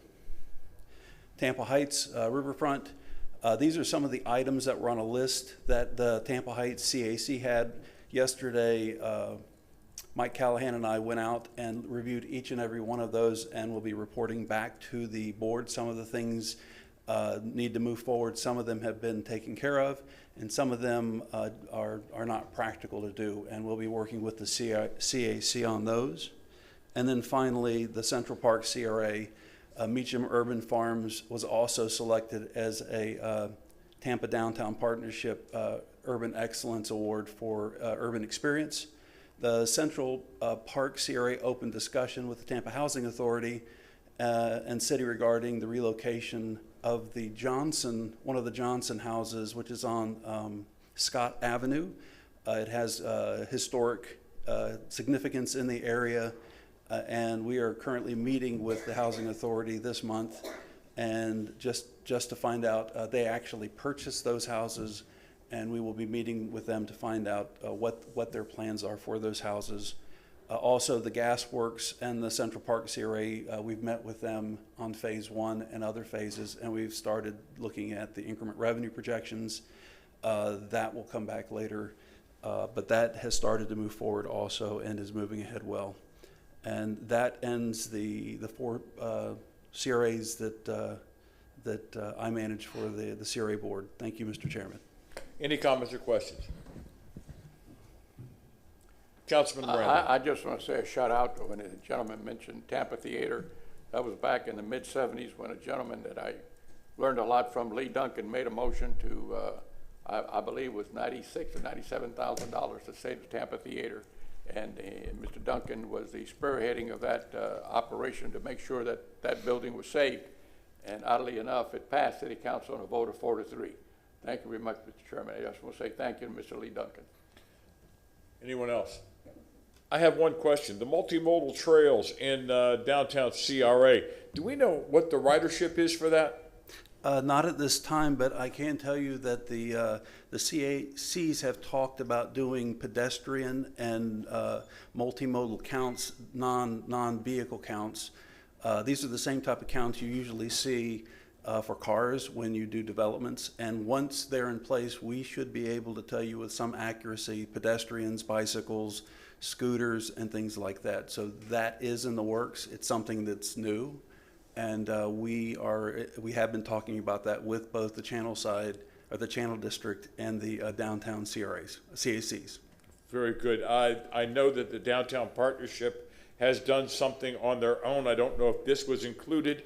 So I would like to see in the future if we can get some sort of ridership count and pedestrian count, just so that we can prove our point. Mr. Chairman, we had a talk yesterday or the day before with the downtown partnership exactly about the types of transportation, multimodal transportation, not only throughout Channel District and the downtown, but all 4 of the urban CRAs, and how they would interlink with each other. So, and it was a very productive discussion.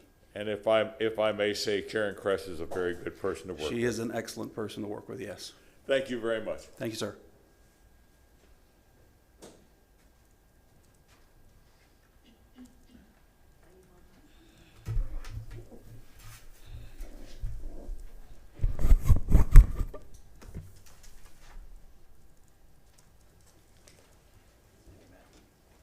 Good morning, Mr. Nunez. Good morning, board members. For the general public, this is Jesus Nino, the West Tampa and Drew Park Urban Development Manager. If we could move the slide. Here we go. Staff continues to work with a consultant, Pond and Company, for a parking study in the West Tampa area. We temporarily put it on hold a little bit. They're still doing a little bit of data collection out there, but we did expand the data collection area, as you can see there in the map before you, highlighted in black, a black box, north of 275. We went up all the way up to Columbus Drive. That funding request is coming to you today. So once we get all that approved, we hope to continue to move forward with the parking study. Staff is also continuing to work with the city's Parks and Rec Department for design build plans for 3 parks in the West Tampa area: Ray Park, Alcinas, and Fremont Linear Park.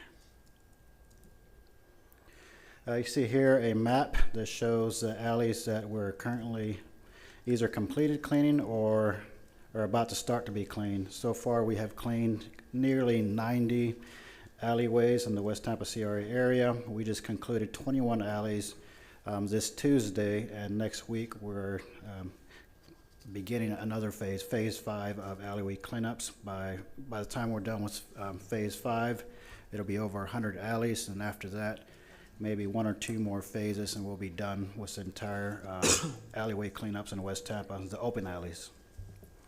As far as the clean team out in West Tampa, we have a temporary clean team, as you see there highlighted on the map in yellow. We're working with the CAC and the infrastructure subcommittee to see if we can expand that boundary and send out an RFP so we can have a year-round clean team. That concludes West Tampa.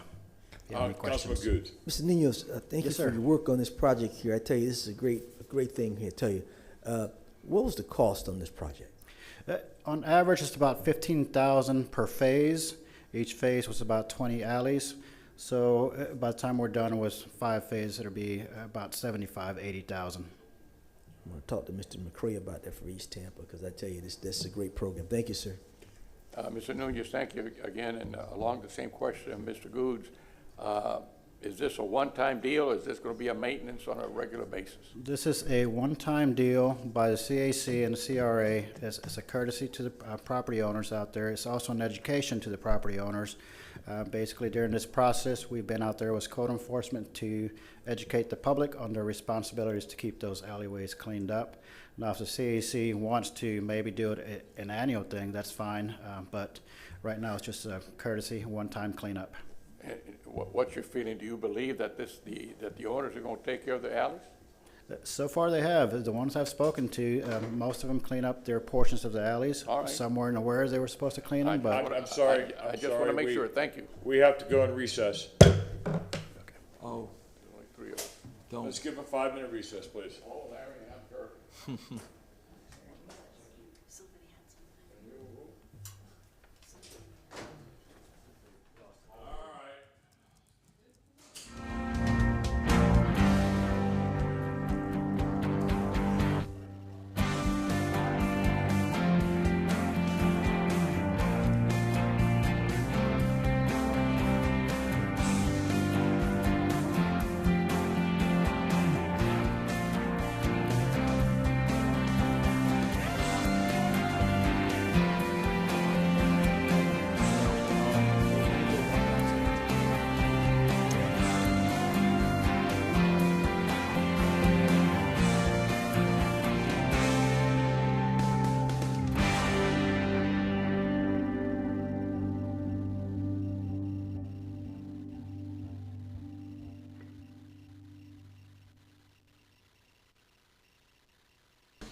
Here.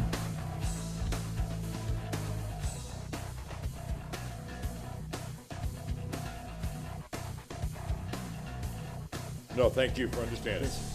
Again, for general public, this is Jesus Nino for West Tampa and Drew Park.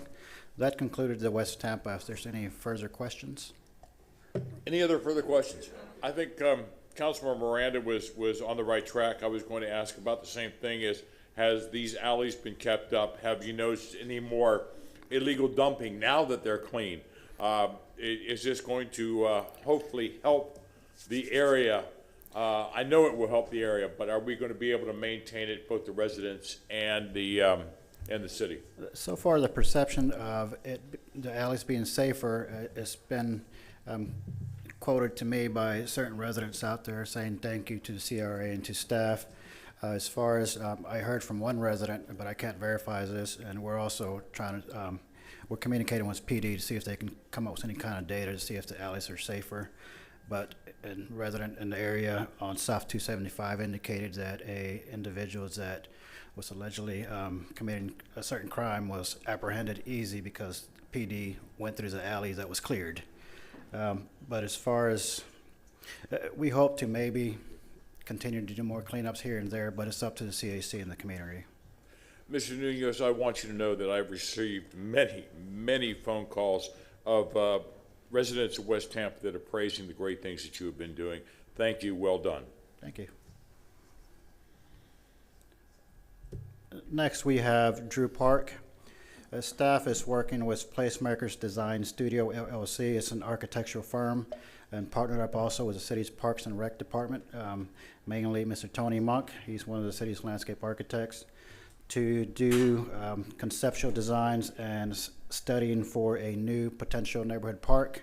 So you see it there in the map, and also to activate more the Tampa Bay Linear Park to make it more, get it away more from a passive park to a little bit more active. But the right-of-ways there, they're going to be a challenge. That's the reason why we have placemakers, so they can help us study and come up with concepts that will be approved by the CAC and ultimately the CRA. We're trying to keep the theme throughout Drew Park of Drew Field, as you see the big markers that are in certain entrances into Drew Park. We're trying to keep those themes throughout with the old Drew Field airport stuff. Also, currently we're doing a phase one environmental assessment for the potential neighborhood parks. We're hoping that comes back clean, but either way, we're moving forward with a consultant. We're also working with the city's housing division to come up with an RFP that we'll issue out to the public for the disposal of 2 properties that we have there and surrounded by residential, to RFP them out for affordable housing. That concludes Drew Park. Any questions? Comments, questions? Thank you. Thank you, sir.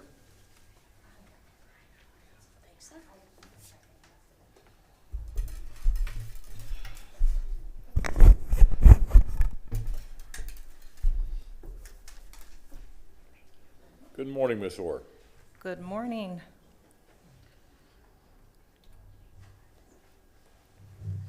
So good morning, Courtney Orr, Ybor City CRA Manager.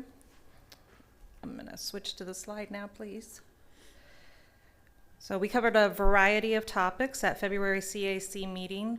One point of interest I'd like to mention was the introduction of Homeless Liaison Officer Jasmine House. She started with us just a couple of weeks ago and immediately began her outreach. So we welcome Officer House to Ybor and do appreciate the attention Officer Pike, the other Homeless Liaison Officer, Officer Pike, pays to us as well. We are thrilled to see events, as Steve mentioned, coming back to full swing again in Ybor. Crew of Santiago Night Parade and the 75th Fiesta Day and Parade of Flags were, as usual, huge hits. And now we look forward to this Saturday's St. Patrick's Day Parade, followed later by Tampa Pride, Cuban Sandwich Festival, and the 5K Roar Through Ybor. The last item I'll mention, since Mr. Barbas provided a really concise report already on most of the bullets listed here, is the parking enhancements underway by Mobility, including restriping on-street spaces, installation of pay stations and signage to allow paid parking to begin March 14, which is this coming Monday, with the 2-hour free parking moving to the 3 city surface lots in Ybor, which is surface lots 3, 5, and 6. So that's my brief report. Thank you. If you have any questions. Comments, questions? Ms. Orr, the benches. I don't know if you sent all the council, all the members in reference to your memo that you sent out. Did everyone get that? Could you elaborate on that? If everyone didn't get it, can you elaborate? Because, you know, the phone calls and the photographs, you know, are still coming. So you can brief this, the body on some solutions or what the memo was in reference to. Yes, the memo was in reference to taking an analysis of benches, specifically a couple located on 17th Avenue on the eastern side of 17th Avenue. There's been concern from the just a few of the surrounding businesses with activity concerning some of the activity on the benches. So my recommendation, which has been the course of action, is to, if anyone is requesting a bench be removed, we do not remove benches because they are there for the good of the public, that they be relocated to another location that seems more suitable. But I was looking for direction from CRA because my recommendation is to not remove the benches. I concur somewhat to your recommendation, but I've been down there, and in this one particular spot, it seems to be an issue. I don't know about the others. I don't get complaints about the other benches, but this one particular spot, we get tons of complaints. I get tons of complaints. Maybe it's time we maybe relocate that bench from those particular businesses right there who are very complaining. That spot right there is a very, very, very busy spot with a lot of business, with a lot of activity. And they have a lot of outside patrons in tables and things like that. So I would like to see maybe that particular bench moved to another location and see how that works. You know, that person may go down to the other end, but at least I can say we did try to solve some type of problem at that particular location, because that location is a busy location. So that'd be like the recommendation I would like to make on that. So we need a motion on that, or I just need to give direction to move that bench, or what do you need, Ms. Orr? I personally would like to see Ms. Orr see what CAC says, but if you would like to make a motion. I can make a motion to, I can take it to CAC, Mr. Silver. I don't have a problem with that, but I think I'd like to make a motion in reference to that particular bench. Yeah, and can I actually interrupt? There are 2 benches. Yes, you're right. There are 2. One, yeah, you're right. There are 2. Yeah, then side by side, there are 2 benches. Miss Orr, you and I have known each other quite a long time through the Ybor City CAC CRA, and the benches have been ongoing back and forth for many, many years. There are people and business owners that don't want them because of certain circumstances, and then the public says that they want them there also. Has this been a topic of discussion over the last few years about the benches on 7th Avenue? Yes, and that is why in the memo I included I'd like CRA direction, because this subject has come before the group before, and it always ends on the side of not removing benches because they are for the good of the public. Then Councilman Goods, make your motion. I'd like to see the benches, make a motion to see the benches relocated to a different area in Ybor. Go ahead. We have a motion made by Councilman Goods, seconded by Councilman Maniscalco. I see that Councilman Miranda wants to make a statement. I didn't have any. Maybe I got the memo or I missed it or something, but I didn't have anyone call me on the benches that I know of. And I can see where the benches are needed, especially for the elderly and the young. You got a parent, a mother, or a father with 2 or 3 kids, and he wants to sit them down for a second so they can get the reload himself, not the kids. The kids have all the energy in the world. And an elderly individual may want to sit down. In Ybor City, if you want to walk it on both sides of the street, you're walking at least half a mile from one side all the way down to 22nd Street, come back, you're walking a good half mile. And I can see where there's some need from it. I understand the public's, whoever the proprietors are, may or may not like it. But I'm not for or against the bench because I don't know anything about it. I haven't gotten anything that I know of. Maybe they're in the basket and I haven't seen them yet. That's all. All right. But before you have the Mr. vote, Madison. I'd like to clarify for the record, these benches are benches that have been placed within the right-of-way by the CRA, and so that the benches are really under the CRA's control, because typically most street furniture in the city is really, something that the mobility department and others are involved with. So I just want to clarify that. Ms. Orr, can you confirm that statement? Yes, those benches were funded by TIF dollars. Okay, thank you. Okay. We have a motion made by Councilman Good, seconded by Councilman Maniscalco. Roll call vote, please. Miranda, No. Dingfelder, Yes. Dingfelder, Carlson, Yes. Maniscalco, Riera, Boots, Yes. and Citro. Yes. Motion, Go ahead, I finish your, motion carried with Miranda voting no and Carlson being absent. did I hear Councilman Carlson? Are you with us now? No? Okay. Somebody I thought answered. I thought somebody Yeah, answered that's for why. Councilman Carlson. Maybe it was, No, don't say that now. I have to leave- Excuse me, I thought I I have to heard leave the room, Councilman didn't I? Carlson. Okay, thank you, Ms. Orr. Anything further? That's all. Thank you. Thank you very much.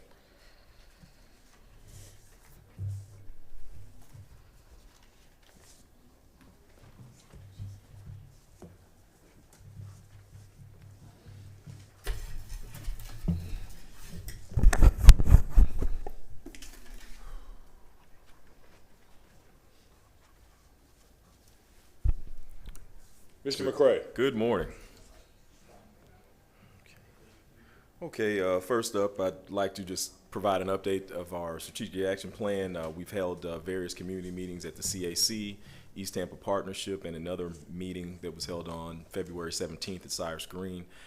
Some of the things that the consultant and staff heard back and feedback from the community are listed, and some of them were, there's concern about intent and priority, some of the action statements that need to be clearly more stated or defined as it relates to the economic development process. Consider the need for some grant/loans for assistance for commercial buildings and building codes. So I think we've definitely addressed that, and you all will be voting on some items later on the agenda that speak to that. Mr. McCray. Yes, sir. Back to your action plan, if you don't mind. I'm glad that I see that word in there, action statements needed, because that's what I was missing in the action plan, because a lot of it referred to City of Tampa, and it shouldn't be referred to, because the city has an obligation to continue to work and do things with its general fund dollars for the city as a whole for the east side of town.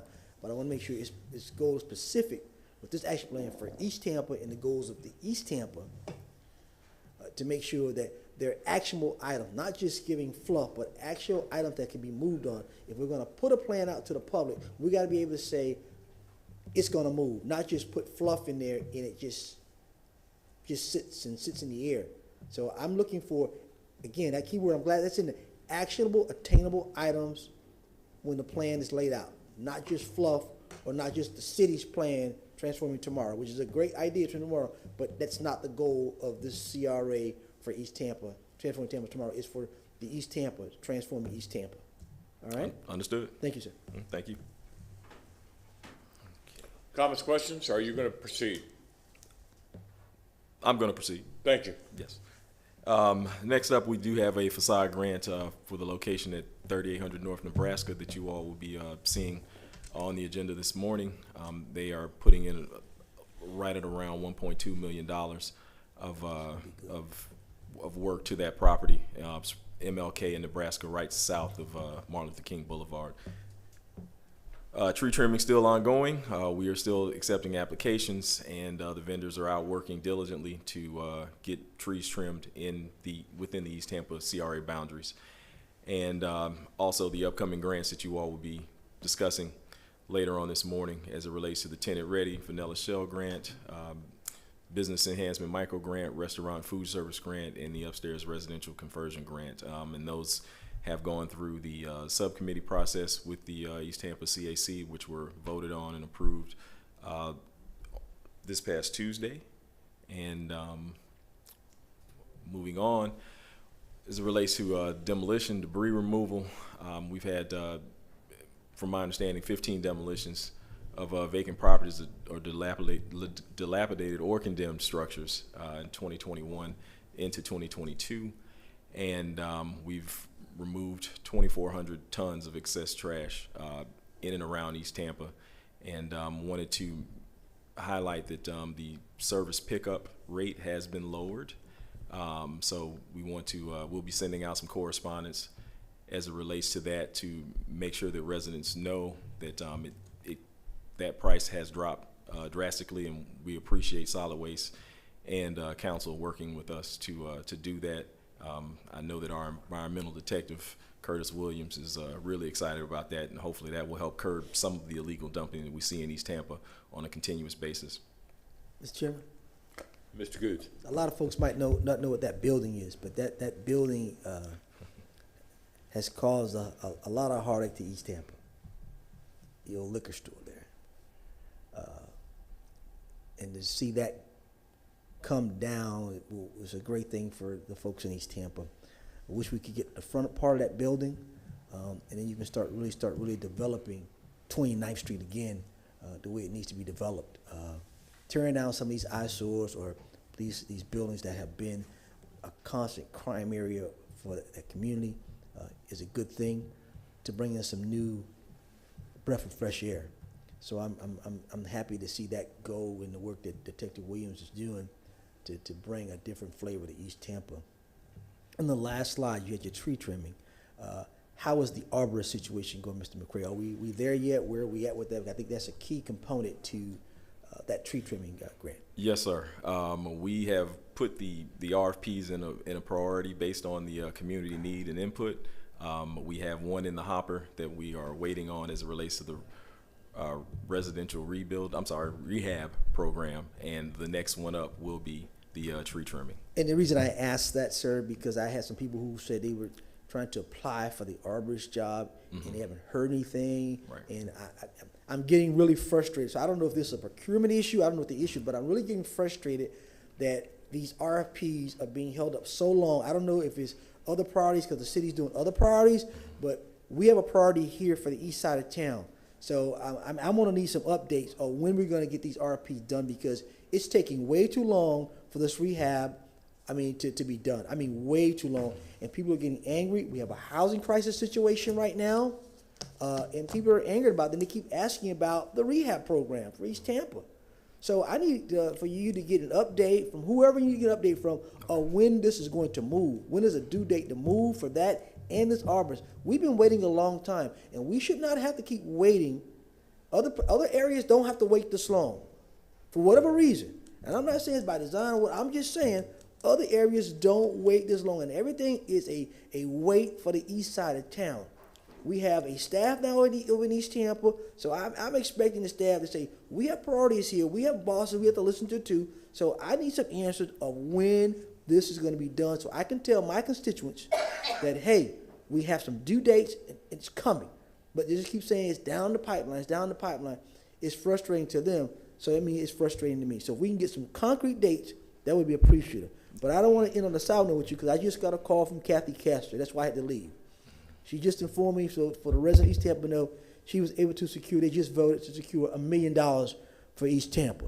So I want to make sure she know that. You can let the CEC board know that she did what she asked me to do. What was the need I needed? I told her I needed some money, and she came through for East Tampa by getting $1 million for us. So thank you, sir. All right, thank you. And as it relates to the rehab RFP, it is in the review process. I have been having weekly conversations with the purchasing department, and it will be going through risk management and legal for review. So hopefully we will have some follow-up very soon, and the RFP will be out on the street for the housing rehab. I'm looking for a date, sir. Looking for a date. Yes, sir. Please proceed. All right. Thank you. Just a few other items. Continuous communication with public safety chairperson and various concerns as it relates to East Tampa. And also, I believe you have on the agenda as well, the purchase of 6 cameras that was approved by the CAC. And these will be used and positioned in various areas to combat some of the legal dumping and assist us in building some cases in East Tampa. to curb some of those activities. One other item I'd like to lift up that's is not on the PowerPoint is the East Tampa Health and Nutrition Fair that will be taking place at Middleton High School on March 26th from 10 a.m. to 2 p.m. Thank you for that. One more question, Mr. Citro, if you don't mind. Councilman Goods. Mr. McCray, you know, when I see something that's good, myself, I'm a trendsetter, but when I see somebody else who's done something good and it's good, I want to piggyback and look at it too. So if you wouldn't mind going back to the CEC and talk about the alleys, I know in East Tampa they're full, and even though it could be a one-time shot or whatever, they need to be cleaned out. We need to take a look at that, or get a survey done of how many alleys we have in that zone, and see if we can also kind of mirror that program where we can. I think it's well needed, because I've gotten called out to people talk about alleys and so forth, and a lot of times people run and dump debris through there, and I think once people get an idea of hey, they came and did something, I think they can kind of take over. We educate them, and they start being good stewards and take care of the alleys a little bit as well. So if we can look into that, be most grateful. Last thing before I let you go, we talked about a situation yesterday, and then I talked to Mr. Morris Massey about that too. So that's in the conversation to continue about that situation yesterday, and we'll fill the board in on later. But the last thing I want to talk to you before you go, I'm getting a lot of talk about money for pre-development. So I probably at the end will be making a motion as to an RFP, RFQ, in reference to pre-development, a scope, criteria, and analysis to be done in reference to pre-development for the East Tampa CRA dollars. I think it's crucial. You guys don't have the time to do it. You don't probably have the expertise to do it. So we need somebody else who has the expertise that can do it, because it's crucial for development. Like you see these buildings are going down in East Tampa.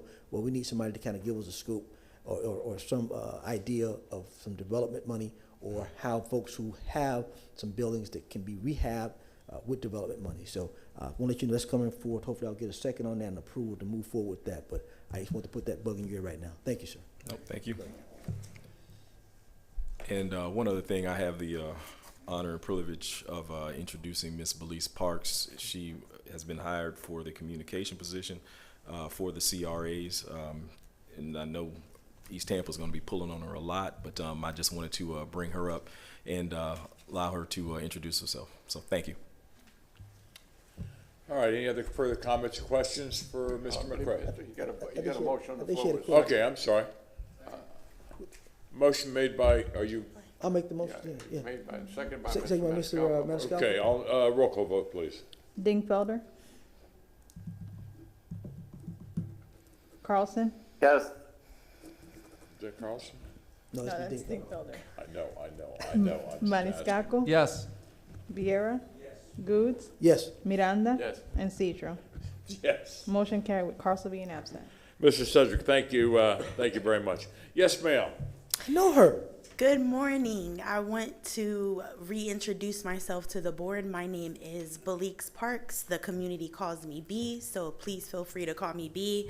I have been actually working in the surrounding communities for over 14 years now. I just did the count yesterday, and I'm like, wow, it's 14 years. In that capacity, I've done everything from grant management to program delivery, specifically for first-time homebuyers and development of affordable housing, prepping homebuyers to purchase homes, and in that 08-09 area, helped individuals save homes through foreclosure prevention services. In my tenure in my career, I've hosted and organized multiple marketing events, outreach events in the community. Most of my work has been in East Tampa. I have a special love for East Tampa, and I continue work there to this day.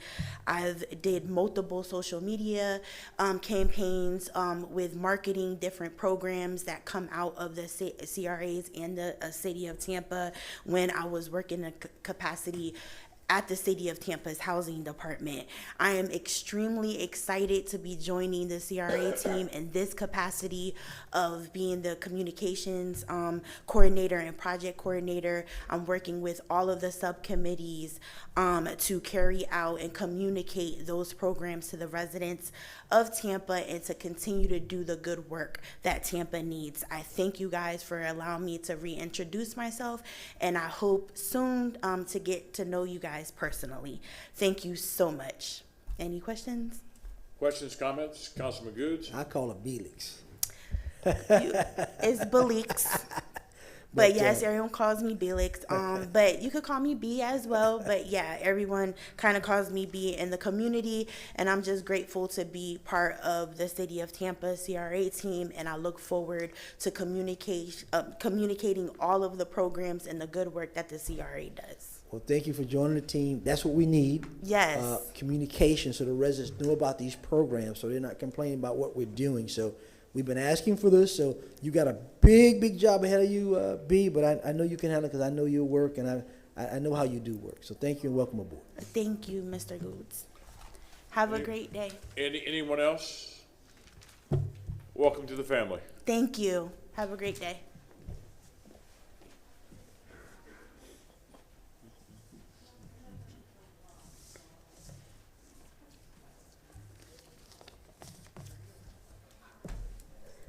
Good morning again, Michelle Van Loan. Moving forward with our agenda, item number 7 is the earlier referenced community redevelopment plan for the Channel District. You have had the draft plan since, I believe, December, and this is the first step. This reso accepts the new updated plan. It will refer it to the Planning Commission for them to review with conformance with the comp plan. Once they've had that review and they sign off on it, it will come back to the CRA board for formal adoption of the community redevelopment plan, and then it will go to the City Council for the final public hearing and then adoption of the community redevelopment plan. And both Mr. Burton and I are here if you have any questions about the community redevelopment plan. Just to clarify, the formal adoption of the amended community redevelopment plan actually will be made by you all sitting as City Council. Under state law, only City Council can amend the community redevelopment plan. You would be making a recommendation to yourself, basically, after it comes back from the Planning Commission. We still need to move the resolution, correct, sir? Second. We have a motion to move the resolution from Councilman Maniscalco, seconded by Councilman Miranda. Any comments or questions? Any discussion? Roll call vote, please. Carlson, Maniscalco. Yes. Vieira. Yes. Goods. Yes. Miranda. Yes. Dingfelder. Yes. And Citro. Yes. Motion carried with Carlson being absent. Thank you, sirs. Next, item number 8 is the Central Park CRA Community Advisory Committee. We are recommending a proposed change to the CAC policy in the matrix for Central Park. We are requesting that the membership be reduced down from 9 to 7 and then formally adopt Tampa Housing Authority as an ex officio as one of those 7. In our memo, we provided the background that at one time back in '06, the county had 2 ex officio designated seats on the Central Park CAC. They have not been utilized since that time. In practice, one of them had been used by and utilized by Tampa Housing Authority, so now we would like to codify that, and the county has confirmed that they do not want to have a county designated just on this CAP, too many acronyms this morning. And given the number of businesses and residents in Central Park, we're asking so that we can more effectively conduct meetings and meet quorum, that we reduce that from 9 down to 7. And I'm happy to answer any questions. Motion made by Councilman Goods, seconded by Councilman Miranda. Any discussion? Roll call vote, please. Maniscalco. Yes. Vieira. Goods. Yes. Miranda. Yes. Dingfelder. Yes. Carlson and Citro. Yes. Motion carried with Vieira being absent at vote and Carlson being absent. Number 9 is a reprogramming of $1,080,000 for Union Station. This was approved by the CAC last fall. The $1 million portion is for the windows and repairing. There's a lot of water intrusion through the windows and leakage. That water leaking has damaged much of the plaster and interior, and we also need to upgrade the plumbing. This money being reprogrammed now before we have our bids and our scope of work fully fleshed out allows us to also apply for grants and show this money as a match to grants at the state and federal level so that we can try and get additional dollars for Union Station. The $80,000 is once we start meeting with our logistics and assets folks. The Union Station is experiencing termite issues, and the first thing we have to address before anything is remediating the termites. We would have to tent the building for 4 days and provide relocated services for Amtrak to continue their service during those 4 days. So we are requesting $1,080,000 from the neighborhood infrastructure line item into a Union Station line item. There's been a motion made by Councilman Miranda, seconded by Councilman Maniscalco. Is there any discussion? Roll call vote, please. Question on the motion. Councilman Question on the Dingfelder, motion. you're recognized. Thank you, Mr. Chairman. Michelle, I don't mean to put you on the spot because I know you're kind of between a rock and a hard place, but I guess my question to you, Michelle, and to everybody is, this was a city asset. This has been a city asset for, I think, 30 plus years. Why is it the city let this asset go in regard to windows and the other issues, termites now, et cetera? Do we have anybody from real estate or does Mr. Massey have any insight on this? Or The only thing I it would. just bothers me a little bit that Only thing I would mention. it bothers me a little bit that it's a city asset that's sort of gone in decline. It's one of our most valuable assets in terms of being historical, and what's happened over the last 10 or 15 years to allow it to go into sort of disrepair. The only thing I'd mention, Councilman Dingfelder, is that there was supposed to be a presentation earlier today, I think, from facilities regarding Tampa Union Station. Councilman Carlson asked that be delayed since he wasn't present today. If you would like to delay this item since it's tied to Tampa Union Station to that presentation, really, that you're right, Tampa Union Station is a city-owned asset, and so the discussion about repairs to Union Station and what the city can do to it really probably belongs more in context of you all acting as city council. I think where the CRA can potentially help, and this is what Ms. Van Loan is bringing to you this morning, is we can provide some financial assistance, but really the building is a city building. So if you want to hold that until you've heard the presentation from facility staff, that's certainly doable. So, If I may. yeah, go ahead. So one, we also are trying to apply for grants, and this would help us leverage that. Secondly, not to presume to speak for the administration, but as the city council has seen, we own a lot of the city owns a lot of facilities, and over time there have to be priorities. So whether it has been aging community centers, aging firehouses, the city has been slowly trying to catch up in addressing that backlog. They cannot address all of it in a timely manner, and there have been several issues, whether it is our roadways that we have not been able to keep up with. So while we look at a structure differently, when East Tampa stepped up to repave most of East Tampa or repave all of Drew Park, those were city facilities also that are the responsibility of the city, but would not have happened in a timeline to be able to address the needs of the community. And Union Station is the same. The city budget does not have that wherewithal to fix everything all at once, and that is where we can step in, where it is a priority within our CRAs to be able to come in and help address an issue before it gets too late, or before, how do you decide between Union Station and a community center and a firehouse? So the community has stepped up. The Union Station is specifically called out as a historic structure within the downtown community redevelopment plan for something that should be supported by the CRA.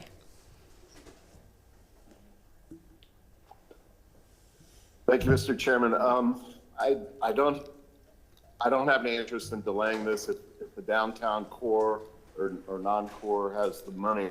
We shouldn't delay it because the termites will keep eating it. So it needs to get done. It just bothers me a little bit that this has sort of been deferred maintenance in regard to the city. And like I say, it's one of our most valuable historic assets. So I guess like Mr. Massey indicated, we can take this up, take this bigger issue up next month when facilities comes in and/or at City Council. Thank you, Mr. Chairman. Any other further discussion? Roll call vote, please. Vieira. Goods. Yes. Miranda. Yes. Dingfelder.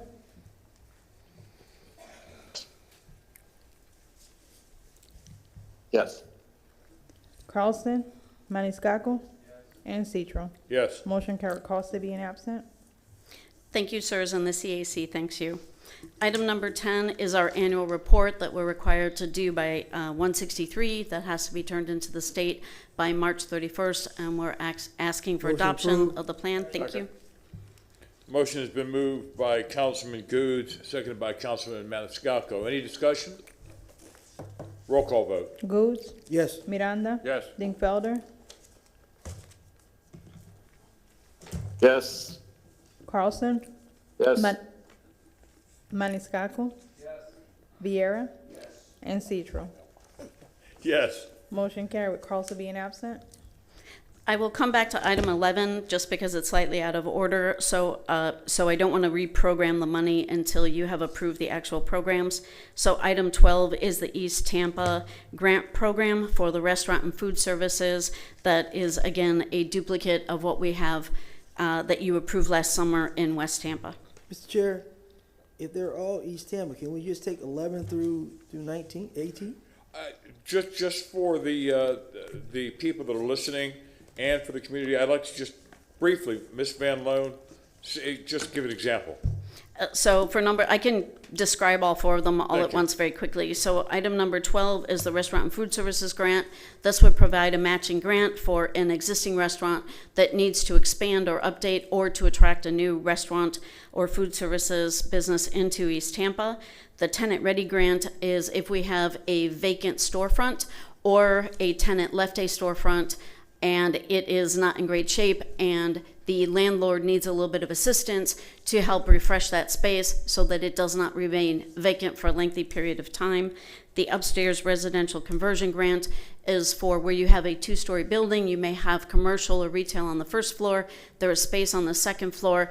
In order to support more rental housing within the CRA, we will help support the landlord in converting second-story spaces into residential apartments. And lastly, the Business Enhancement Micro Grant. This is the one I described earlier. That is a Facade Grant Light. It is an easier approval process. It is a smaller grant up to $10,000, and it is meant so that we can approve these grants within a very short period of time and help the business without having the full Facade Grant. For both the residents and the owners in East Tampa, are these applications available now, or are they waiting for this process to be handled? And once you approve it, your program guides include the full applications, so those applications are ready to hit the streets and people can start applying once you approve it.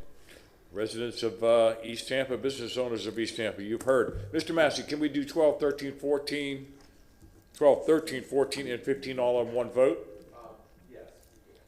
Motion to adopt. We have a motion made by Councilman Good, seconded by Councilman Maniscalco. Is there any discussion?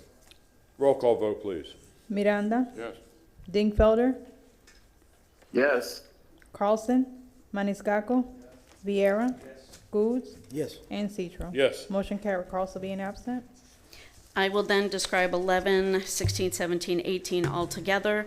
Number 11 is a request to reprogram $100,000 into the Business Enhancement Micro Grant. Number 16 is a request to reprogram $250,000 into the Restaurant and Food Service Grant. Number 17 is a request to reprogram funds of $100,000 into the Upstairs Residential Conversion Grant. And number 18 is a request to reprogram $100,000 into the Tenant Ready grant. Councilman When Miranda. we're looking at these buildings that have restaurant downstairs and livable space upstairs, what is you're talking to the landowner, what is he or she putting in? Most of these are 50-50% grants. And how long have they been in existence? Hang on one second. You mean as far as how long do we require the business to be in existence? Yeah, I'm just I just want to know for myself. Do you remember off the top of your head? 5 years? For existing restaurants, it would be 5 years. If you are a new business coming into the area, you would have had to have been a restaurant 5 years someplace else. Good luck. I'll vote for it, but good luck. As you mentioned, new restaurants don't tend to, they don't have a great track record. It is a very difficult business to get into and to get geared up. That's why I said good luck. Yes, thank you, sir. I'll entertain a motion Clarification for 11. Clarification. I'm sorry, Councilman Dinkfelder. Thank you, Mr. Chairman. Just clarification on the motion. I read the background, Michelle, for all these items, but I just wanted you to put on the record that all of these items have the support of the East Tampa CAC. Looks like at their March 1st meetings. Yes, so all of the programs were approved by the CAC, and the reprogramming, each of the reprogrammings had 1 no and otherwise all yeses. Okay. Thanks for the clarification. Thank you, Mr. Chairman. I have a motion by Councilman Goods. Second already. Who seconded second it? it. Okay, Councilman Miranda seconds it. Any discussion now? Thank you. Roll call vote. Dingfelder, Yes. Carlson, Maniscalco, Vieira, Goods, Yes. Miranda, Yes. and Citro. Yes. Motion carried, Carlson being absent. Mr. Chairman, Yes, sir. you know, you look at the tenant ready and especially the residential conversion, we have a lot of those buildings in East Tampa that could be converted into apartments for housing, so I'm definitely for that. So thank you for that. And some of the buildings where the owners can't Yeah. really afford to build out the storefront on the bottom. This will help them get it tenant ready for them. So these buildings that have been long abandoned, underused, can now be used. So it can also help the economy of East Tampa. Yes, sir, you are correct. We're skipping over 19 and now going to 20. 20 is a facade grant in East Tampa at 3800 North Nebraska. The business does take up the entire block. It is going to be food and a brewery and lots of art and art programming and beautiful landscaping. And we're very excited about this program. They have been participating in the Gasparilla Arts Festival and the Gasparilla Festival the week before that. And as soon as they're done, we will invite you all to their ribbon cutting. Motion made by Councilman Good, seconded by Councilman Miranda. Is there any discussion? Roll call vote. Carlson, Maniscalco, Vieira, Goods, Yes. Miranda, Yes. Dingfelder, Yes. and Citro. Yes. Motion carried, Carlson being absent. Item 21 is for Channel District. It's reprogramming money out of a completed project, and just so we can close out that line item. Motion adopt. So move second. Motion made by Councilman Good, seconded by Councilman Miranda. Any discussion? Roll call vote. Maniscalco, Vieira, Goods, Yes. Miranda, Yes. Dingfelder,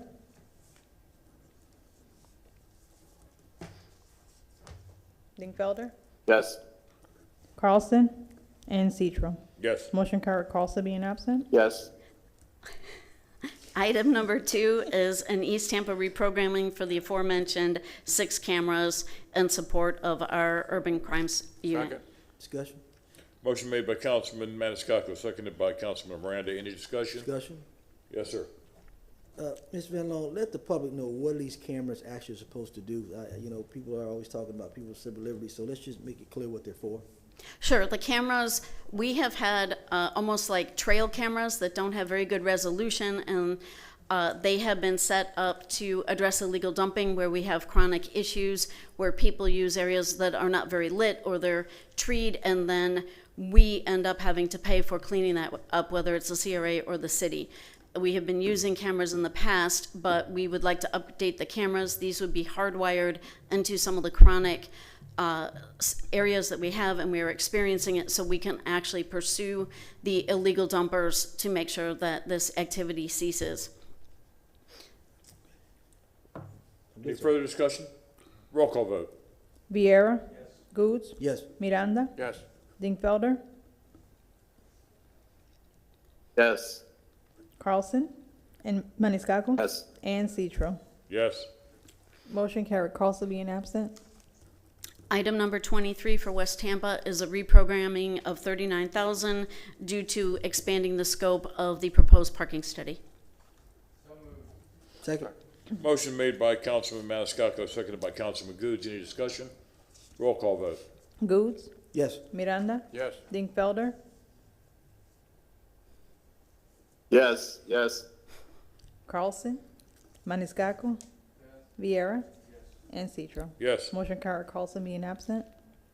Items number 24 through 26 are Community Advisory Committee appointments. We have Jeanette LaRussa Fenton to the West Tampa CAC, Peter Wright to the Ybor CAC, and Julio Piazza to the Drew Park CAC. So moved. Second. I have a motion made by Councilman Maniscalco, seconded by Councilman Goods. Is there any discussion? Roll call vote. Miranda. Yes. Dingfelder. Yes. Carlson. Maniscalco. Vieira. Goods. Yes. And Citro. Yes. Motion Three great carried. people. I'm sorry. Motion carried. Carlson being absent. Three great people added to this CAC. Thank you, sirs. That are all the requests of our CRA staff. We're done? Yes, sir. We're finished? You want me to talk longer? I can. Information and reports. Councilman Vieira.